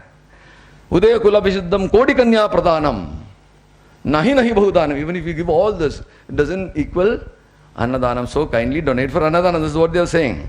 Just because of the third statement, no way I'm going to give. Not a penny will go to my Bhadrakali. Due obeisance to her, I'm all fearful, Bhadrakali is something very, very powerful. Despite all that, my ideals stand in the way. Now this has been inculcated into you. And what should you do about this? This is a $64 million question. That is what I'm going to address now. You should unlearn all this. You should unlearn all this. And how do you unlearn all this? See, I made an atrocious, so-called atrocious statement in some. It was not supposed to be a gender initiative at all. It was called Aspirantia, where I went and talked to the civil services aspirants, and 4 of them who had actually gone through. I talked for 3 hours, and something about gender crept in between, and something about my daughter I said. I hope you have seen that. And that's probably why you have called me also. So, which I said, I've actually told my daughter, don't bother to get married if you are not up to it. I won't pressurize you to marry. There have been relatives who asked me when I had a girl child, they asked me, have you joined for any gold chit? Swarna chitti chernnille? Pangochalle? ഞാൻ പറഞ്ഞു സൗകര്യമില്ല. I'm not interested. Now she's a second Dan black belt in karate. And that is not because I wanted her to learn karate to defend herself. No. She liked karate. I sent her for Bharatanatyam. Bharatanatyam was not a cup of tea. I sent her for piano lessons. It didn't appeal to her. Sent her for karate. She beat down a couple of guys there. I said, fine, good. Are you interested? She said, yes. Okay, go ahead. So that was her decision. And when I said that, they made out into a reel, 1.5 minutes or something, and they made it, somebody, I don't know who, somebody made it viral, and I came to know that it was becoming viral when I was election observer in Himachal Pradesh, ma'am. So, somebody started abusing me on net. All the parents started abusing me, saying that, you bloody fool, you are an ADGP, you can do whatever you feel like because you got the whole police force to, protect your daughter. What will happen to our daughters? And my driver once tells me after I come back, sir, my daughter is 22 years of age. I asked her to get married. Sarana video play cheyna sir avale. So I'm almost being ostracized now. And to top it all the young girls and young boys have taken a liking to it. Sar Sindabad. Somebody has been asking my daughter, her first has asked me, could you please loan your father to me, please? Now, this is what I think about it. So I personally think that no woman should be forced into any kind of marriage. She can marry if she feels like. Nothing will happen.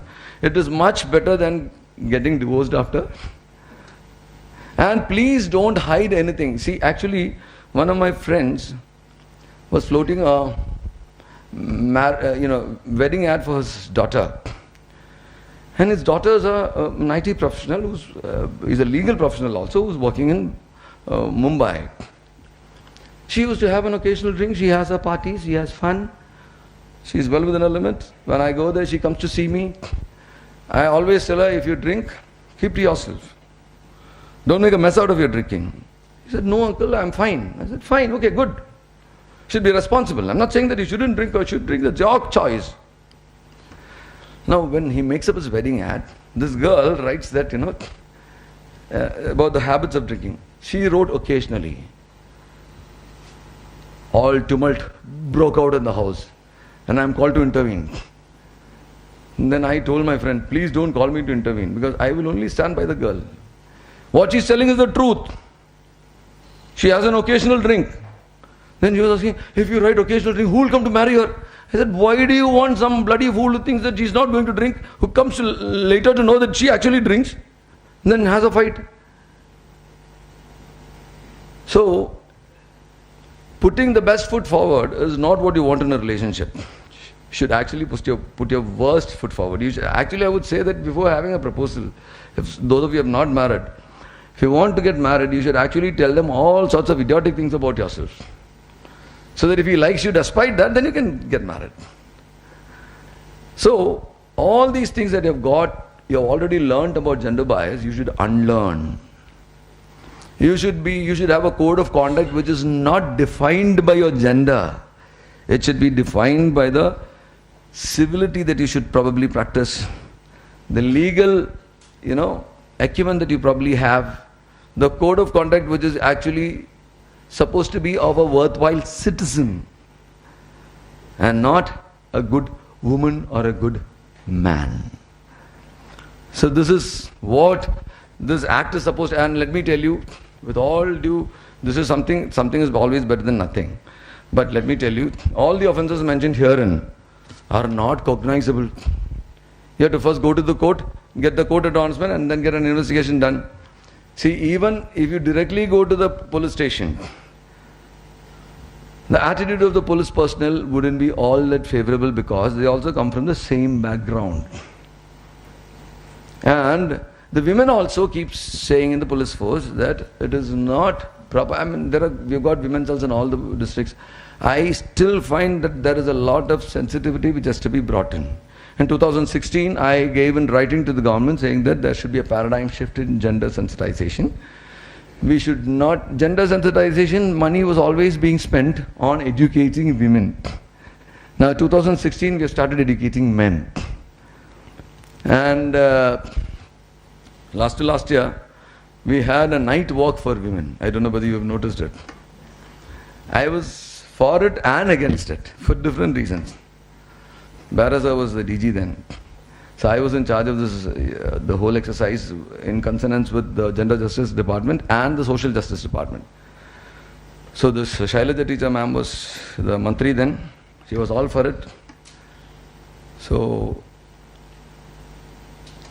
Barasa told her that we'll do everything, ma'am, don't worry, the women can walk, nothing will happen and all that.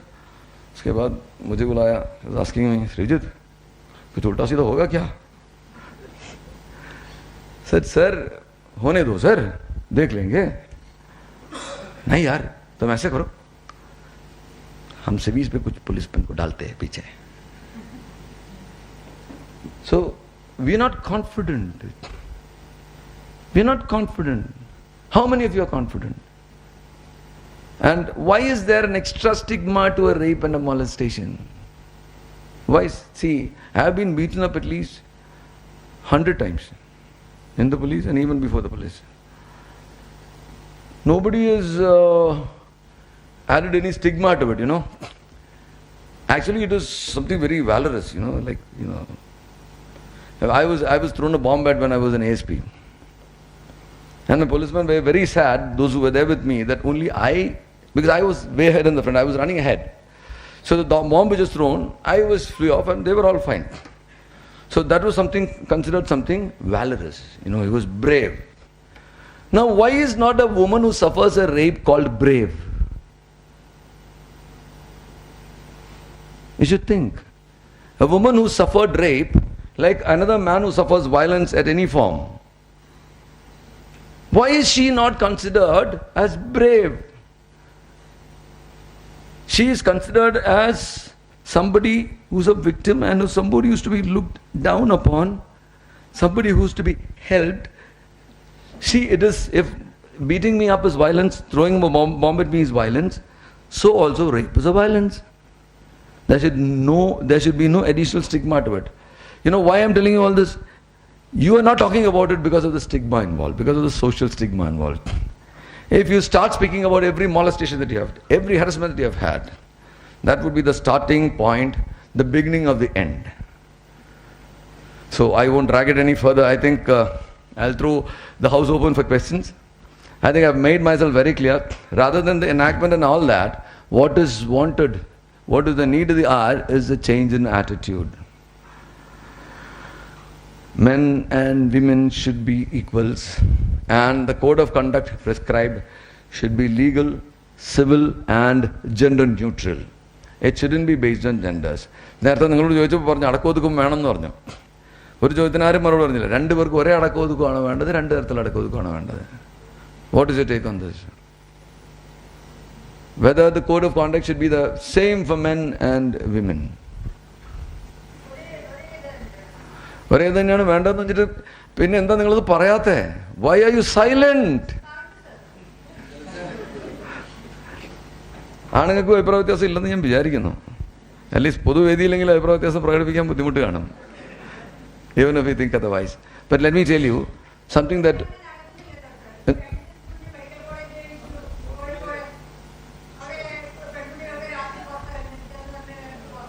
എനിക്ക് ഇന്ന് വരെ മനസ്സിലായിട്ടില്ല. I don't know why. And you know what I've done with my daughter? കാശ് കൂടുതൽ ചെലവാക്കിയിട്ട് I put her up in her own flat. Because she's studying in Amrita. Amrita hostel is the atrocious, most atrocious of hostels. അവിടെ എല്ലാവരും പറയുന്നത് I know this Amritantamai Amma, I know personally. I have never gone and complained to her because, at my level of seniority, if I go and complain, it looks bad. So I've told my daughter, keep to yourself. Don't get into any kind of we don't want controversies. We don't want problems now. That is not because we fear problems. It is only because of my position. See, if anything happens, there was a particular instance when, yes. Don't you think, sir, every father of a girl would take on the same? No, that is what I was trying to complete. It is not because of my daughter, it is because of myself that I'm saying that I don't want controversies. If I was just a father, I would stand with my daughter and fight. You know what happens here? That is what I was just coming to. I would have completely see, anything that my daughter does, it is seen as the ADGP's daughter doing it. It is not true. It is not true. I have bought her a bike. She met with an accident with an auto rickshaw 3 weeks back. I come to know of it the day before yesterday. I have brought her up in such a way that she doesn't use my name anywhere. The auto rickshaw man even now doesn't know who her father is. And keeps negotiating with her for money, even now. Auto rickshaw എടുത്ത് അകത്തിട്ട് കഴിഞ്ഞാൽ അവൻ്റെ കാര്യം പോക്കാണ്. അവന് ഞാൻ ആരാന്ന് അറിഞ്ഞു കഴിഞ്ഞാൽ he'll just faint. He doesn't know. He still harasses her for money. When she says, ചേട്ടാ ഒന്നും പറ്റത്തില്ല, അന്ന് 500 രൂപ മതി, പൊക്കോ. This is the way she negotiates. But I'll tell you what happened. Thrissur, she went for an all Kerala Karnataka tournament. That was around 3 years back. So she came back, she was coming back in the train with all the other, contestants. So they were all there. She went and she was doing something on her mobile. She sat on that, there's a bench in the railway station which is without a, backside, that she was sitting there. Another man came and sat next to her. She didn't bother. She's okay with men sitting next to her. After some time, he started sitting like this, stretching.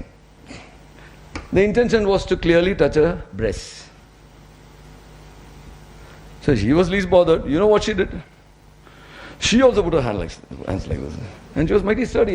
Nobody can, even I'm very well behaved at home, because, So she put it up like this. He tried pushing her hand. So then she just pushed him back. And he just fell behind. She immediately stood up and, took some karate stance. And that man knew that it was trouble.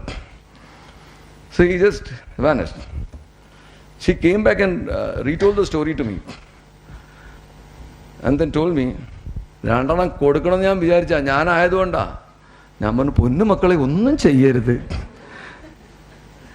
why? Because that, by Kerala media today, would be construed as an atrocity by that time I was an IG. IG യുടെ മകളുടെ അതിക്രമം, IG യുടെ മകളുടെ അതിക്രമം അല്ലത്. ഞാൻ എനിക്ക് വേണ്ടിയിട്ടാണ് മോളോട് ഒതുക്കാൻ പറഞ്ഞത്, not because of her. Wait till 2028. I'll retire. After that, every fight would be, and I have taken I've asked my wife also not to fight, because everything would be construed as my abuse of power. Not because I don't want my daughter to get it. I'm willing to fight to the hilt. Actually, I'll tell you, when she came of age, there was a particular, I should share this also with you, because most of you would be practicing this. Do stop this. What was that?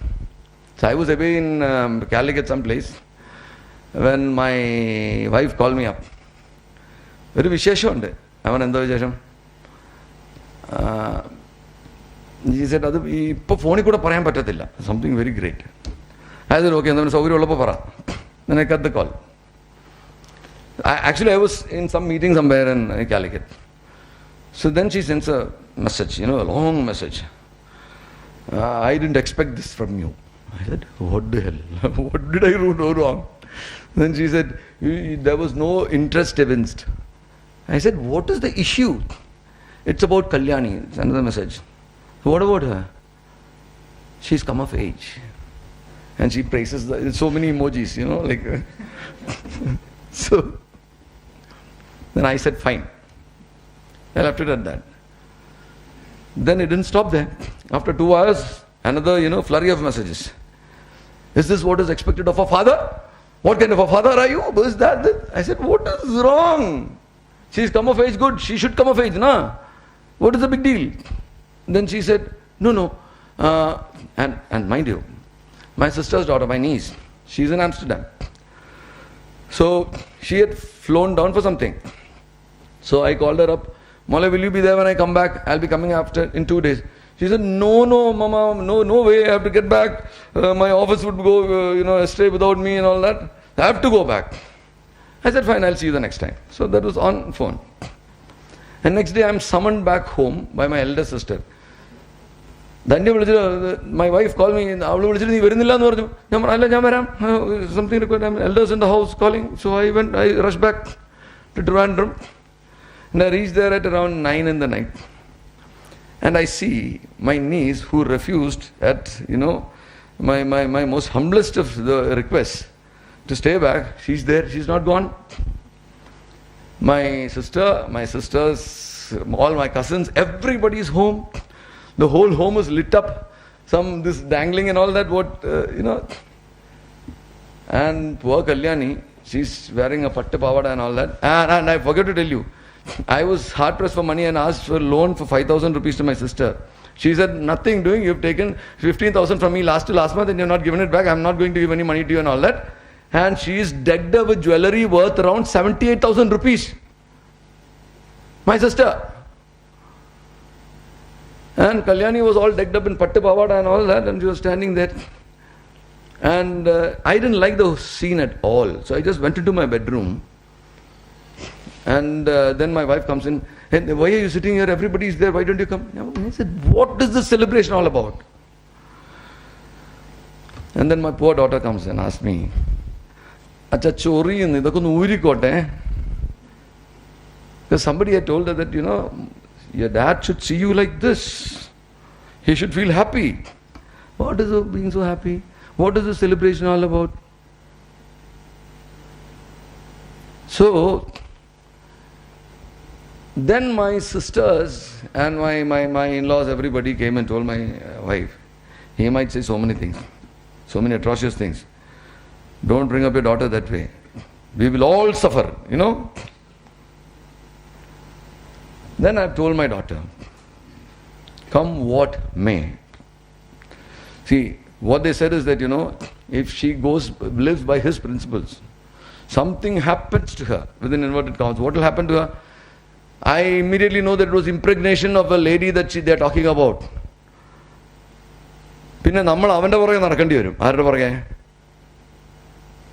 I said, my foot. I told my daughter, don't worry, I'm going to live long. This is the word I use. I'm going to live long. Now why am I giving you this reassurance? Because if something goes wrong with you, you will not beg to anyone. You will come to your dad. I am there. And as long as I am alive, we will not beg. But be within your principles. You have a character of your own. So this is what is instilled into children. So my job is more important. My seniors will always ask me, you are a senior officer, why should you get into unnecessary trouble? Whenever I've got beaten up, they would have asked me, couldn't you take some force with you? I almost got shot a couple of times. Because when somebody opens fire at you, whatever drills you have practiced, it fails for some time.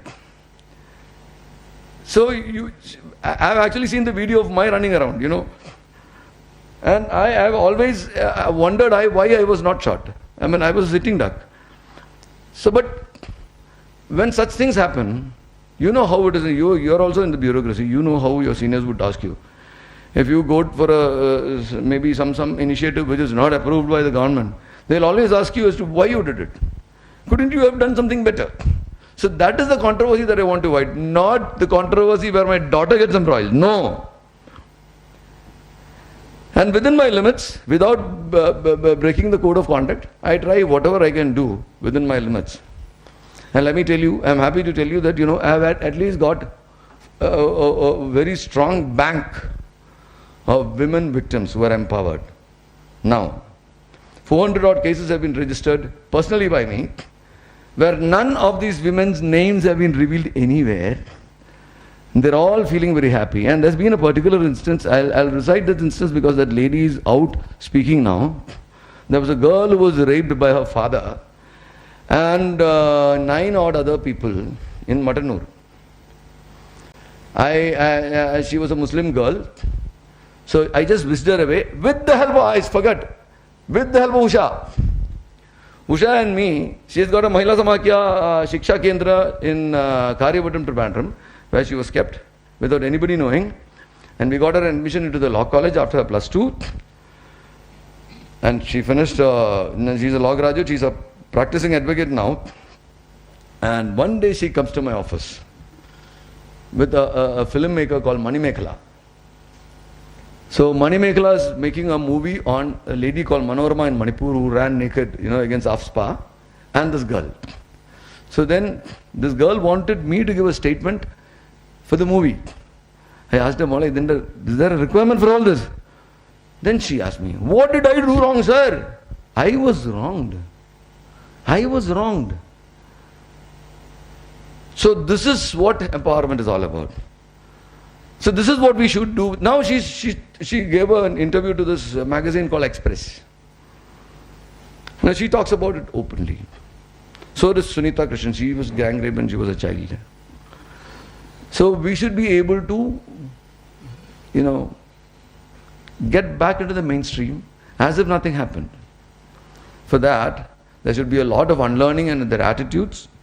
And I hope I won't take long. I mean, I'm calling it a day now because, if you ask me to talk for hours on end, I can keep on talking about, millions and millions of things which is happening. And let me tell you a small anecdote and finish. I don't know whether you know this story where, the Americans tried to rename their hurricanes. Their hurricanes are all called Kathy, all fancy names, So, they found out in a study that 23 to 46% more men were dying when hurricane struck. They wanted to find out the reason because normally it's women who should die because normally women would be more at home and the homes crumble when the hurricane strike. But any which way they have got a very decent system of warning people for, prior, so that normally the number of deaths should come down. So, but what happens is that the men feel that it is much beneath them to run away when a woman approaches. So Kathy is about to strike. So flee for your lives. Me running when Kathy comes? No way. I'll take my shotgun and go towards Kathy. The poor Kathy doesn't know who this man is. So they thought that, it would be better if we name this hurricane Khadol Kajan or something. So that people, that can instill a fear of, death into people. Then all the women's organizations went up and protest. What is wrong with our names now? You tell me. So this is the kind of idiotic, atrocious, altercations that happen in the gender sphere. It is so useless. These attitudes can change. You can know that what Kathy is without actually, running into her wrath. Or her wrath is the wrong usage, his or its wrath. So, but we don't do that. We are, male, powerful males. So this is the way it goes. So I implore and beseech all of you to, have a change in your attitudes. Have a gender neutral stand and think that anything is possible. And I want all women folk to exercise. What does exercising mean? How many of you exercise? Not only that, physical exercise helps you a lot. If you can lift your legs, how many can lift your legs? Let me ask you. I'm not talking about you. Don't lift your hand. She's an international player and she's raising her hand. No way. I'm talking about the rest. It makes a lot of difference, let me tell you. If you can lift your legs, your confidence level rises. Your confidence level rises if you can lift your legs. Your legs are always longer than your arms. Doesn't mean that you have to fight your way out of every problem. No. It just means that you should feel confident. When you have that air of confidence in you, the man who is about to abuse you, to strike you, he will be deterred. Your eyes will speak. So, that's all from my side for right now. And if there's any question, and everything that I told you right now is from my heart. It is not for this particular meeting. I have not prepared anything. It was all impromptu. And there was no prepared speech. Because if there's a prepared speech, I'll stick to that. And whatever comes to my mind, I might not be able to speak. That's why I asked ma'am in the beginning itself whether there are any journo tigers around. They might misquote me tomorrow. And as I told you, they have ADGP Airino. It will be the caption tomorrow morning. So with that I call it a day right now. And if there's any question from anybody, you're most welcome. Yes, please.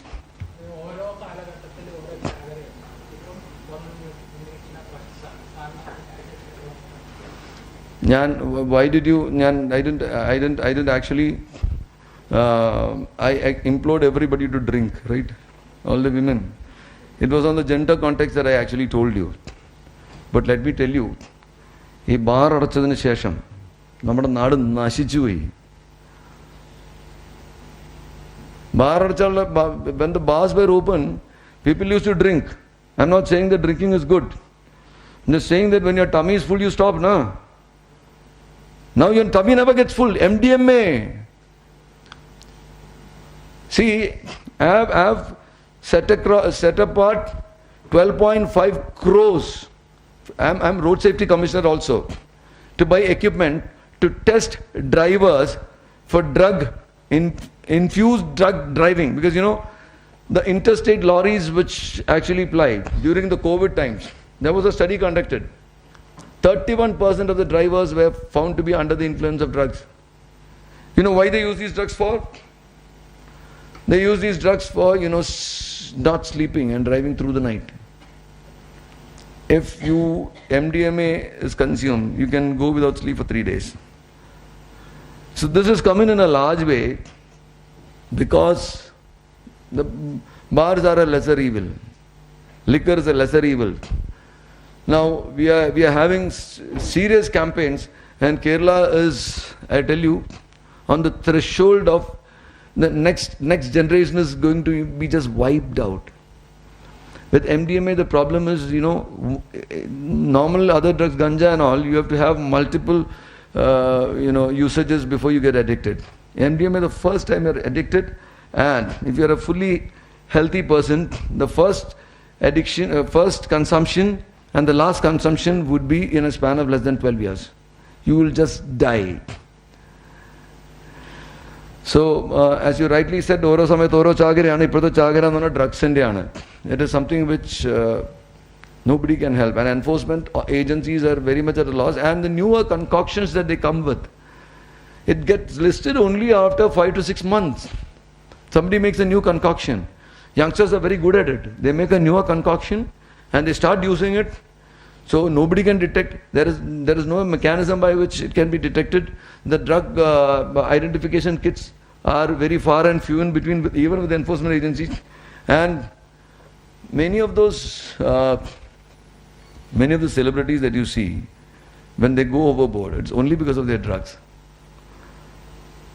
Many of them we are keeping track of, but the laws are such that, the end user is not to be penalized like the, trafficker. But you'll see many extended performances on the videos and, on the streets and all, by many a celebrity. I wouldn't name anyone. It's happened in Cochin also. And we think that he's being very righteous. Actually, he's on drugs. So it's actually a scourge, the bane of society. I fully agree with all of you. And I implore all of you that, and many a time, I forgot to tell this, ma'am, there have been a couple of instances which has been reported by the NCB itself, that income tax officers, when they're out on their searches, when they come across this, they don't report. I don't know why that happens. I'm not very sure, because it's been informally told to me. What is that they don't report?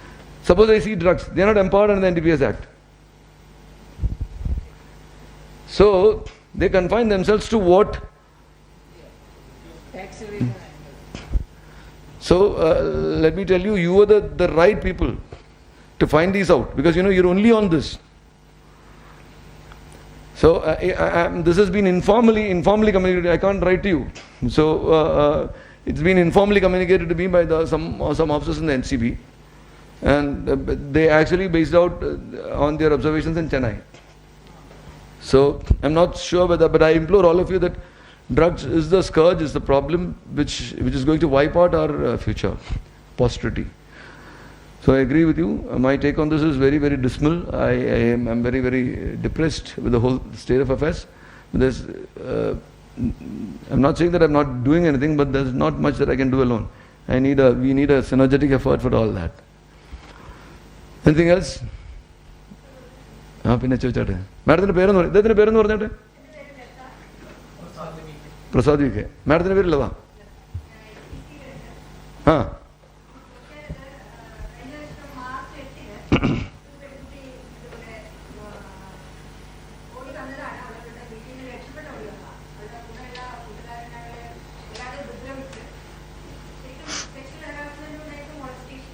ഉവ്വ്.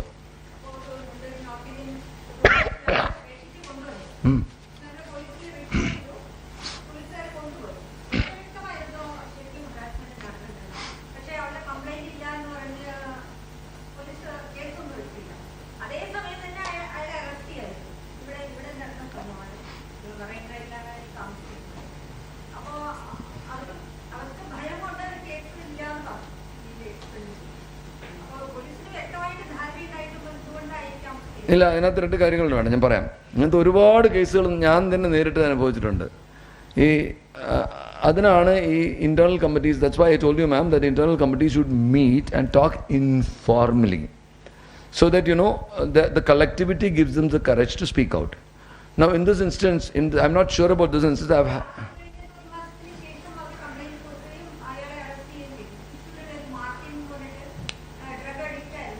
Oh.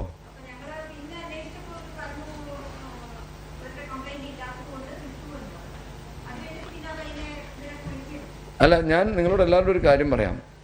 ഈ എല്ലാവരും സ്ഥിരം മാതാപിതാക്കൾ ചോദിക്കുന്ന ഒരു ചോദ്യമാണ്, ഇത് കഴിഞ്ഞ് ഞങ്ങളുടെ മോളെ അവൻ തട്ടിക്കളഞ്ഞാൽ എന്ത് ചെയ്യും? ഇവിടെ ഒരു ദാവൂദ് ഇബ്രാഹിം ഈ നാട്ടിലില്ല. ദയവ് ഇത് മനസ്സിലാക്കുക. ഞാൻ അറസ്റ്റ് ചെയ്ത ഒരാളാണ് നമ്മുടെ ഇദ്ദേഹം. പ്ലീസ് ഇറ്റ് ഡൗൺ മാം. ഞാൻ പറയാം, ഈ രവി പൂജാരി എന്ന് പറഞ്ഞൊരു ആളുണ്ട്.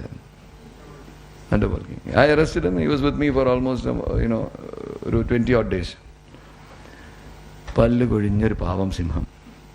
എന്താ പറയാൻ കാര്യം വെച്ചാൽ രവി പൂജാരിയുടെ ഏറ്റവും വലിയ പരാതി എന്താണെന്നറിയോ? He was an erstwhile Don.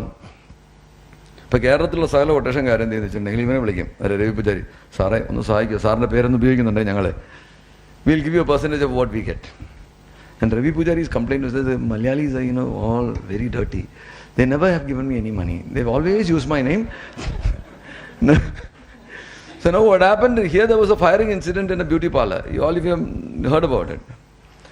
What happened is that the lady who owned this, it seems that she has a husband who's in Tihar jail, who's embezzled crores of rupees from so many people and all that. There are so many cases against him. So Ravi Pujari was given the quotation of getting back some money by somebody. So Ravi Pujari called her. This husband is supposed to have given her a lot of money which she has invested in this and all that. So he was supposed to get that money back, Ravi Pujari. So he calls her up and tells her that, I am Ravi Pujari. So she asks him, Hey, Tambaltila Pujariya? She doesn't know this Ravi Pujari. So Ravi Pujari is desperate. He has to prove a point. So what he did, he sent a couple of guys from, goons from Matanjeri someplace. And they fired 2 shots in the air and went back. And to top it all, there's an actor called Dharmajan who's selling fish. He's running a fish stall just beneath it. So this beauty parlor, there are a lot of ladies come from northeast and all that, was beauticians there. It's a decent place. I mean, we have no reservations about that. Crime Branch is investigating this case. So this fish stall manager heard the shots, and the security man standing there, he didn't even realize what was happening. Somebody is coming with a couple of pistols, and one guy fires a shot. Adikollum. This is what the security man tells the man who's come with a firearm. He's so brave, he doesn't even know what a firearm is. And then, to top it all, this fish stall manager calls up Dharmajan, says that, Molla parlor video parkan. Ninnodu paladavana varthinittu aavashyillatha poyi ennikku avade pala video nadakkum manasilayallo. Why I'm telling you all this? This is a general attitude of Malayalis. This attitude if you defy them. This is what I'm trying to tell you. There's nobody who's going to come and kill you. If you stand up and say that he better behave, he behaves. The security man in that beauty parlor was brave enough to tell the man with the firearm, he's firing away to glory. 3 shots fired into the air, 2 has gone into the door, a couple has penetrated the wall behind the place where the security man was standing, and he's still shouting, and this man with the firearm runs for his life after that. So, the man who uses the firearm also is strange in, Malayali psyche. We have never seen a proper war. We have been living in a very temperate climate, ma'am. And even the battles here were fought on caste lines. Nayar Patalam. Where are we going to Nayamari Matram Patalam? Nayar Patalam. And in the south, they used to have proper battles at least. Travancore, up to Cochin and up to Chalakudi, they used to have proper battles. Even that battle would start at 6 in the morning and it'll stop at 6 in the evening. This is the way they fought. And down in Malabar, they were even worse. നമ്മൾ എല്ലാവരോടും എന്തിനാ തമ്മിൽ തെളിച്ചാവുന്നത്? എനിക്ക് വേണ്ടി ഒരാൾ, നിനക്ക് വേണ്ടി ഒരാൾ. അതാണ് ചേകവന്മാർ. ഇത്ര മടിയന്മാരായിട്ടുള്ളൊരു ജനതയാണ് നമ്മൾ. ഇവിടെ ആരും ആരെയും കൊല്ലാനൊന്നും പോകുന്നില്ല. So, if you stand up against the man who is defying you and assaulting you, nothing is going to happen. But there is ഇതേ പേടി കൂടിയിട്ടാണ് ഇവർ പുറത്ത് പറയാത്തത്. Many a time it so happens that the victim initially complains to the police, then retracts her statement. And then policemen also know this. They don't want to do the scriptry work. You know what? If you go to the police station now, central police station, if you say that, I have been harassed. ഇതൊക്കെ വേണോ? തലവേദനയാവൂലേ? കോടതിയിലൊക്കെ കയറി ഇറങ്ങണ്ടേ? So nothing happens, I tell you. I told you 400 such women have 400 women. And all these 400 women are very happy now because, their trial has not started. But they have been called only once, and that we have gone and met them where they were, recorded their statement, came back, asked them to go to the magistrate once, was recording a 164 statement, and then they have to depose in the court once. It is only 3 times that you should need to have an interface with us. Now what is being generally spoken about is that if you file a case, you will have to run around helter-skelter after the police, this, that, nothing. If you know your rights. And that is why, ma'am, I told you, you should have classes on all this. You should have people like us and others who know and have been experienced in investigation to come and tell all of your people as to how to go about filing a complaint. What should you do if the man there is gender insensitive? I had a particular instance when I was a DIG. I have a friend in Europe who's a lady who came down once. She's actually born in Europe, but an Indian basically, but now she's a German citizen. Now she comes down, she hires a bike and goes around the country, that's a habit. And she's acclimatized to Europe, so she finds it very humid and hot over here, very warm over here. So what she does, she just, wears a, t-shirt or something, and then a shorts, and then drives around with a helmet and all that. And she's very good looking also. So she thought that she'll surprise us. She didn't call us initially. So she went up to one police station. She was riding in one police station called Puttanpurish over here. And some men accosted her and started booing and making catcalls and all that. So she went to the police station and complained. Police was very, very unresponsive, very negative. So finally she decided to call me. So she called me and then said, I've got a very bad experience on the police SHO. Could you please do something about it? I said, why didn't you tell me earlier? I said, I wanted to surprise you. And this is what comes out of surprises, I told her. Then I called the SHO. The SHO was unfortunately or fortunately trained with me, which means I was responsible for his behavior. When I was SP in Kollam, he was a probationary SI there. And he's actually a very good SI, very honest. You know what his first statement was?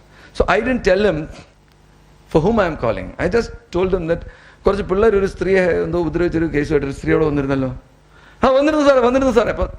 talked as if I was calling for those boys. So his first reply was,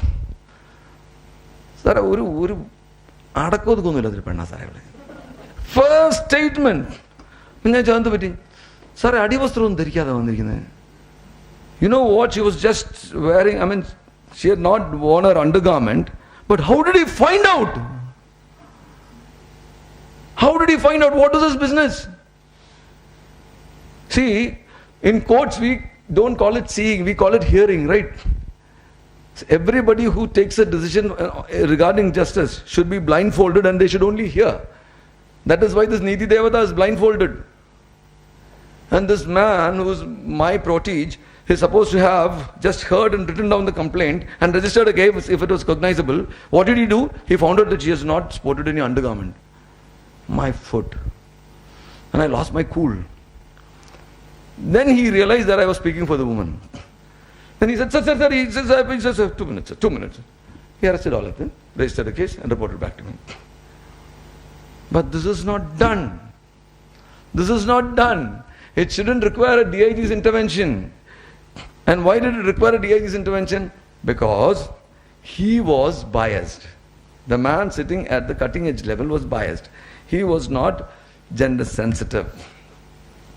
In police, when we talk about manpower being given from one district to the other, when I was a DIG and IG in the ranges and all that, SPs would say, there's some law and order problem in one particular district, so I'll ask the other district SP to give some manpower.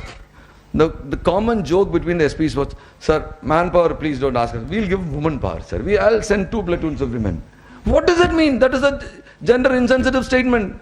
It is actually harassment at workplace. It is harassment at workplace. I used to chide my subordinates when they used to say this. What will I do with my seniors? I'll say, yes, sir. So this is the problem. So this is where this interaction helps. If there's an informal interaction and one lady has a problem and she goes to a police station, there would be others to say that Yamuna ma'am can interfere for Aarti and tell her that, if there's a problem, we will do this. We will call Srijit sir. We will do that. So that kind of camaraderie should be built in. If that kind of camaraderie was there for that girl, she would have stuck to the complaint. I don't know whether you know about this particular case when, 4 priests raped one woman. I charge-sheeted the case. Actually, this lady thought that she was committing a crime when she was complaining. She genuinely thought. One priest raped her 600 times, making her believe that she will be married to him.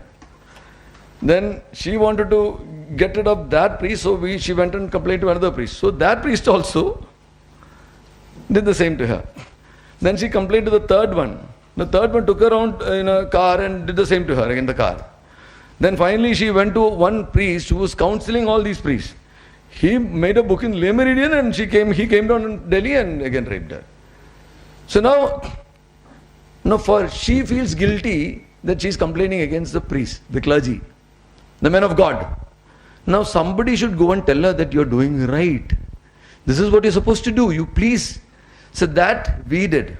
But that normally doesn't happen at the cutting edge level many a time, because they are also male chauvinists at heart. You understand? So for that is why these committees are in place. So at least at the workplaces we have committees. And ma'am also asked whether domestic work is covered. Domestic work is specially covered in the Act, ma'am. And any work environment is good enough, where you are supposed to get some remuneration for this. I hope I've made myself clear. Any other question? Yeah, I just want Yes, ma'am. How many were really convicted and punished for this crime? So if not, where is the report? Ma'am, this act per se, I would say, is a toothless tiger. It works well for private institutions where there is a provision. Ma'am, the employer's license would be cancelled the second time. It may be cancelled. The first time the fine is 50,000 rupees. It is for the employer.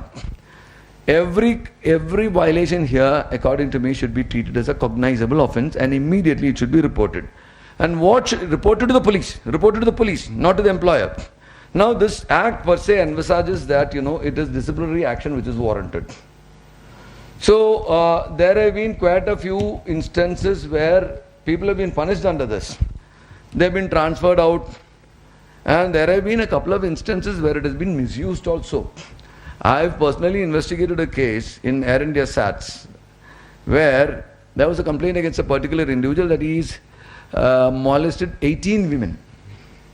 And the Internal Complaints Committee SAT gave a verdict against him, recording the statement of 2 such victims. So everything was perfect. He was transferred out. Then he filed in the court and wanted the crime branch to investigate. When we investigated, we found out the 18 women who had actually supposed to have complained against him didn't even know about this incident. A couple of them who were actually air hostesses elsewhere, they were trained here and they were air hostesses elsewhere. Somebody else had taken their name and deposed before the Internal Complaints Committee. Pardon? Okay. So, Internal Complaints Committee. So, such one alleged misuse or abuse of this law would go a long way in decrediting the law. That also is happening. Convictions, of course, have happened many a time in the central government, as she rightly pointed out. It is quite normal for such complaints to come and the punishments to be done. But in the state government departments, where people would still be seeing the woman, like, I personally know of an incident when in Kollam, when one girl came and complained. That was way back in 2004, before this act. She complained, and what this person was doing? He was a writer in the police station. So suppose there's a victim coming for rape. So he would ask the victim to recount the incident. And then he would make this lady write this down. So it is double rape again, എവിടെ അതിൻ്റെ കയറി പിടിച്ച എവിടെയാ പറഞ്ഞേ എവിടെ എങ്ങനെ പിടിച്ചാൽ പുറകിൽ നിന്ന് പിടിച്ചോ മുമ്പിൽ നിന്ന് പിടിച്ചോ മുമ്പിൽ നിന്ന് കയറി ഇവിടെ പിടിച്ചോ എഴുതേ പിടിച്ച്. So she was knowing that he was actually harassing her. But little could she, because it was actually done in a legal framework. So she came and complained to me personally. So then she told me that, sir, please don't tell anyone that it's been a complaint from me and do something about it. I said, you should boldly complain. She said, no, sir, please. Fine. So what I did, I went to the police station. It was Kottayam police station in Kollam. I went there when this writer was there, and he gave me the most ceremonial of salutes. But I told him, I'm not happy with your salute. You don't know how to do parade, so you are attached for parade. So I did something. I punished him, and then I transferred him out to Tenmala police station. However secretive it was, it petered out that she had come and met me, and this was done at her behest by me. In less than 6 months' time, I had to suspend her. I had to suspend her because, she failed to turn up election duty. They monitored and doctored it in such a way that she was put on duty along with his friends who were his seniors, so they would find something. So she didn't report for duty. Finally, we as a department helped her later. Now she's working in the crime branch. Why I'm remembering her now, the instance that I told you about, that priest raping that woman. This lady, constable, was put as the victim liaison officer. There's a post like that. Now that victim tells me, I am alive only because of that lady. So all these bitter experiences, it comes back to the victim in smaller departments, ma'am. But in larger departments, maybe like yours and in the central agencies and in the private organizations, it works better. But private organization also, once you complain, what we have found is that the victim's graph is on the, it plummets, it goes down, the career progression goes down. So this is the reason why the convictions are not high and the complaints are not high. So that is the importance of the informal meetings, ma'am. The informal meetings, the collectivity will come to know. And if one person fails, the other person will take over. The ostracism should be to the other side rather than... the social ostracism should be practiced. If somebody molests, that man should be... Now in Kerala what happens is that they'll say that it is political vendetta, this and that. So they'll say so many things. I suspended one officer, one MVA of mine recently, registered a case against him. The modus is the same. How can four ladies, one lady has complained, we have registered the case. He says that it's political vendetta, I am an organization, activist, association, this, that is why. That is a normal, rhetoric. Now, four girls, prior to that woman who went in for the driving test, the modus is the same. He pinches on their thighs and makes them all take a vow in the name of their favorite god or goddess.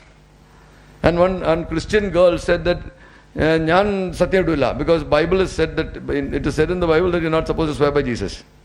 So everything is that has come out. So just by going through the statements, you can know that it is true. Then he still comes and says that, sir, it is political vendetta, sir, I was with that minister, sir, I was this minister. Come on, there's a limit to all this. So that social ostracism should be practiced by the collectivity. The collectivity. That is the only way for ensuring better convictions in this, ma'am. And I actually would implore all of you, I have actually written a couple of times to the government, but nobody takes heed, that it should be given more teeth. This Harassment and Workplace Act should be given more teeth. And actually, I was speaking at a Men's Day also last month, November 19th. I was speaking at Men's Day. Gender bias is not always about violation against women. It's against, as I told you, violation against men also. Enactments also should come in where, we should all treat everybody, if it is total gender neutrality that we need to practice, it should be at par. Which is not at par, at least legally. Socially, women are not at par. Legally, men are not at par. This is a problem. So with this, I think, any other question? Sexual remarks by ladies against ladies. No. Don't worry. Because if it is a lady below 18, POCSO would attract. Or else 354, that is the section for molestation and violation against women, that also you have to be a woman and the accused has to be a man. So, but if the man is doing it in consonance with another woman, then that will stand. Especially if it is pimping and all that, it would stand. And I hope all of you know that prostitution is legal in India. I hope all of you know that prostitution is legal in India. Do you know? It has never been illegal, ma'am. It was never legalized either. Ma'am, the problem... No, I'll tell you, ma'am. It was the demand of Sunita Krishnan which you have mentioned. Yes, ma'am. That is the hottest debate going on. I'll just mention that also before I finish. Illegality is defined in India, not legality, ma'am. Section 43 of the IPC defines illegality. Whatever is prohibited by law is illegal. And whatever is not illegal is legal. This is the way things have been defined in India. We have not defined legality. This is the problem, ma'am. We have not defined legality. We have not said what is legal. We have said what is illegal. And we have said, and in the domain of in the legal realm, there are only two domains. One is the domain of legality, the other one is the domain of illegality. Now, we have taken, and these are mutually exclusive domains. There's nothing in between, See, it's a very interesting question about law, which, I always use this anecdote that there's a movie in which, innocent is beaten up by policemen because he calls one policeman a monkey. But police are he is bashed up. So, that is an offence. How does it become an offence? It becomes an offence under 294B of the IPC, which says that, giving gali to somebody in public is an offence. Now, if you construe that Kwarangan is a gali and it has been uttered in public, then it is an offence. Now, innocent, when he is left from the police station, he goes and asks the SA a very interesting question.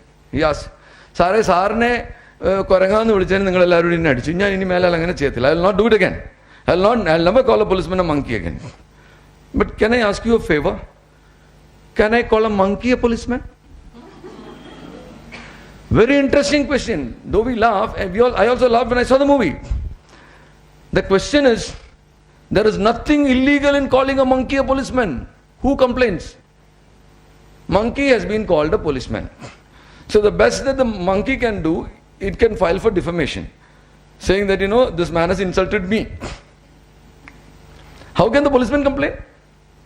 Nobody can complain. So, and again, the monkey cannot complain because monkey has not been defined as a person in the law. So, if calling a policeman a monkey is an offence, because it has been defined as such, calling a monkey a policeman has not been defined as illegal, so it is legal. This is a problem. So, prostitution, there is an act which Immoral Trafficking Act is there, which says that, there are 4 or 5 things which have been defined as offences in that. Running a brothel is an offence. Procuring a person or a minor for prostitution is an offence. Public soliciting for prostitution is an offence. Living off the proceeds of prostitution is an offence. Living off the proceeds of prostitution is an offence, except for the person who is actually prostituting and somebody who is dependent on that person below 18 years of age. So if I am prostituting my body and earning money out of it and fending for my parents who are 70 and 75 years of age, that is an offence against them, not me. What a strange law. So now you ask a very simple question, is prostitution an offence? No. They have prescribed a lot of conditions for prostitution. Then why don't you make it legal? You are too prudish to make it legal also. Germany has legalized prostitution. You know what is the advantage? Trafficking, it has legalized prostitution in 2002. Human trafficking came down by 52% in 1 year. Because now the government agencies are involved. There are brothels which are monitored by government agencies. They go there, do a health check on all the sex workers. Are you all fine? And there was a very interesting incident which I would recount to you. When I was in Frankfurt, I used to jog in the morning, so I used to see a very good-looking lady jogging across. So one day we both met inside the lift. So she asked me what I was. I introduced myself. I told her that I'm a police officer from India. Oh, you're a police officer. Do you know any German police officers? Actually, I didn't know anyone, but I told her I knew a few. So she said, please help me. I said, what is wrong? I'm a sex worker. I was taken aback. I have never seen somebody come and tell me openly on my face like, I'm a sex worker. How do you do? I've never seen that. I've rescued quite a lot of sex workers. I've worked with sex workers. I've worked in brothels. I've rescued them, rehabilitated them. I've done a lot of things like that in my profession, but I've never seen somebody, when he comes and tells me I'm an income tax officer, I'm a police officer. Like that, she was telling me I'm a sex worker. So then I didn't know what to say. Then she said, you are embarrassed? I said, no, I'm okay. As if I've heard this every day. So, but, then she was actually living in Frankfurt. She was half Egyptian, half Italian, working in Zurich. So now she was telling me, you should apprise the German authorities and the Swiss authorities if possible of our problems. I said, what are your problems? Double taxation. I said, what? She is living in Frankfurt, she has a house there, she stacks there, and she's working in Zurich, and so she stacks there also. She asked me, when will you retire? I said, 60. See, we can max work till 35. After that, we have to retire. And you know, working condition is so bad. I said, what is bad? We have to do 5 pole dances a day. Oh, what is pole dance? So pole dance is a dance where you dance around the pole. But then she told me a lot of things, which made me, it was like, you know, my colleague and me talking about the income tax slabs. You know, she was talking about double taxation and double taxation avoidance should be there for sex workers. I said, yes, brilliant. Because I was so happy for her. Little did she realize that I was thinking about our sex workers back home. We have, right now, maybe 2015 statistics, we have 20 million sex workers in India. 20 million. They are not organized. And neither would we say that it is illegal, nor do we say that it is legal. And socially we practice it as an illegality, but legally we are fine. And have you ever thought that, do you think that prostitution should be banned in India? What is your take on this, ladies? It should never be banned, ma'am. It should never be banned. You know the reason? 20 million sex workers in India. मान लीजिए 10 million work on a particular day. And ये भी मान लीजिए कि they're catering to only one client per day. And let me tell you, 10% of these are males, okay? It is not that all sex workers are females. No. So now 10 million carnal desires are being satiated on a daily basis in India. By every modest estimate. You take this away, what will happen? We can take it that out of this 10 million carnal desires, 5 million remain home without indulging in any crime for the sheer fear of the Lord and the police. But even then you will have 5 million sex crimes on a daily basis. Our society will disintegrate. It's something very serious. And we decry them, you know. They're actually the saviors. The sex workers in the country are the sociological saviors of this country and the society. So please don't look down on them. There are 2 classes of people that we should always respect. One is physical scavengers. You do not know the people who actually carry human waste. There are a lot of people who actually do it. Hospitals, sewagers, sewage treatment plants. So there are physical scavengers and mental scavengers. Our sex workers are the mental scavengers. They take, they're like Nilkants, Lord Shiva. They take your poison and they allow you to survive.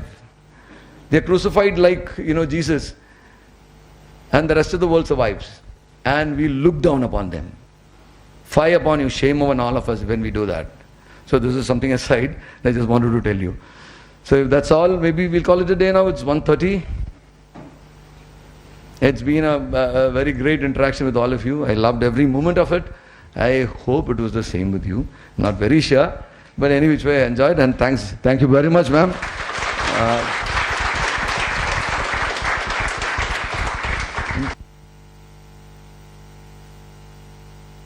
Further interactions if possible. And I am at your beck and call for anything. Any related matters, and even otherwise, I am always there. Whatever you need, I am always there. I'll be only too glad to help if I can be of any help. Thank you very much. Thank you, Srijit sir, for that very lively and illuminating address. Would now like to invite Srimati J. M. Jamna Devi Madam, Additional Commissioner of Income Tax, to deliver the vote of thanks. Thank you.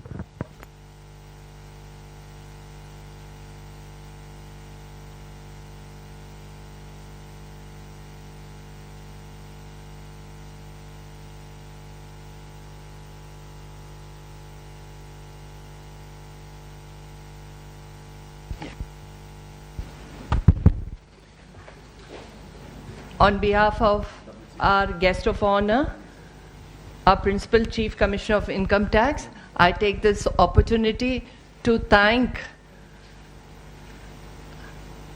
Madam Chief Commissioner and our office to have hosted such a workshop. In fact, people who have missed out on this are the losers.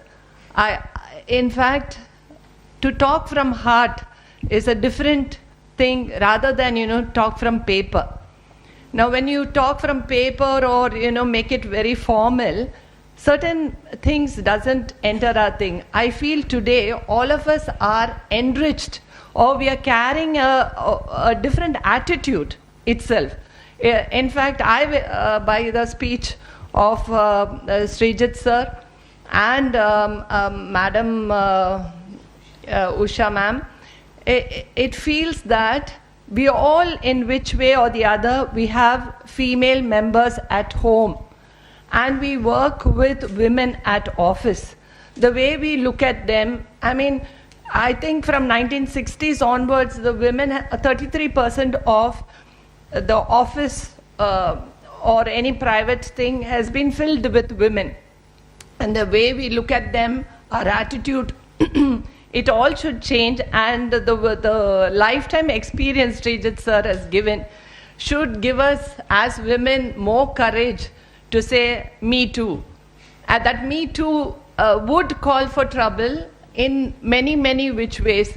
I only wish we had many Srijit sirs all over India to say, call for help and say helpline, whether it is a male harassment or a female sexual harassment, there is a person. So we can't say like we had one Mother Teresa and one someone who helped us. I think many more Srijit sir kind of person should be there.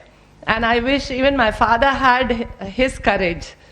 So we were all, brought up very conservatively, and we were not given. I think we are our gen which missed out on this, but the generation to come, I wish women should be treated more honorably, and women should have the courage, and it will take time. It will take a lot of time for our male attitude. I see different male attitude in Kerala, different male attitude in Tamil Nadu, I see different male attitude in North India, but all the same.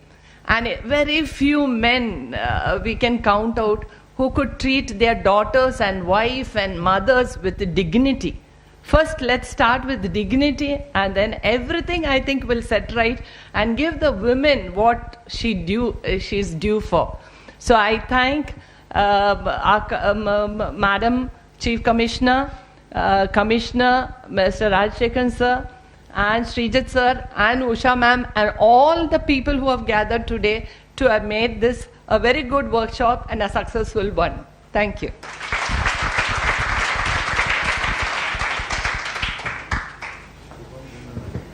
Thank you all for joining us with here today. With that, we conclude the workshop. Thank you.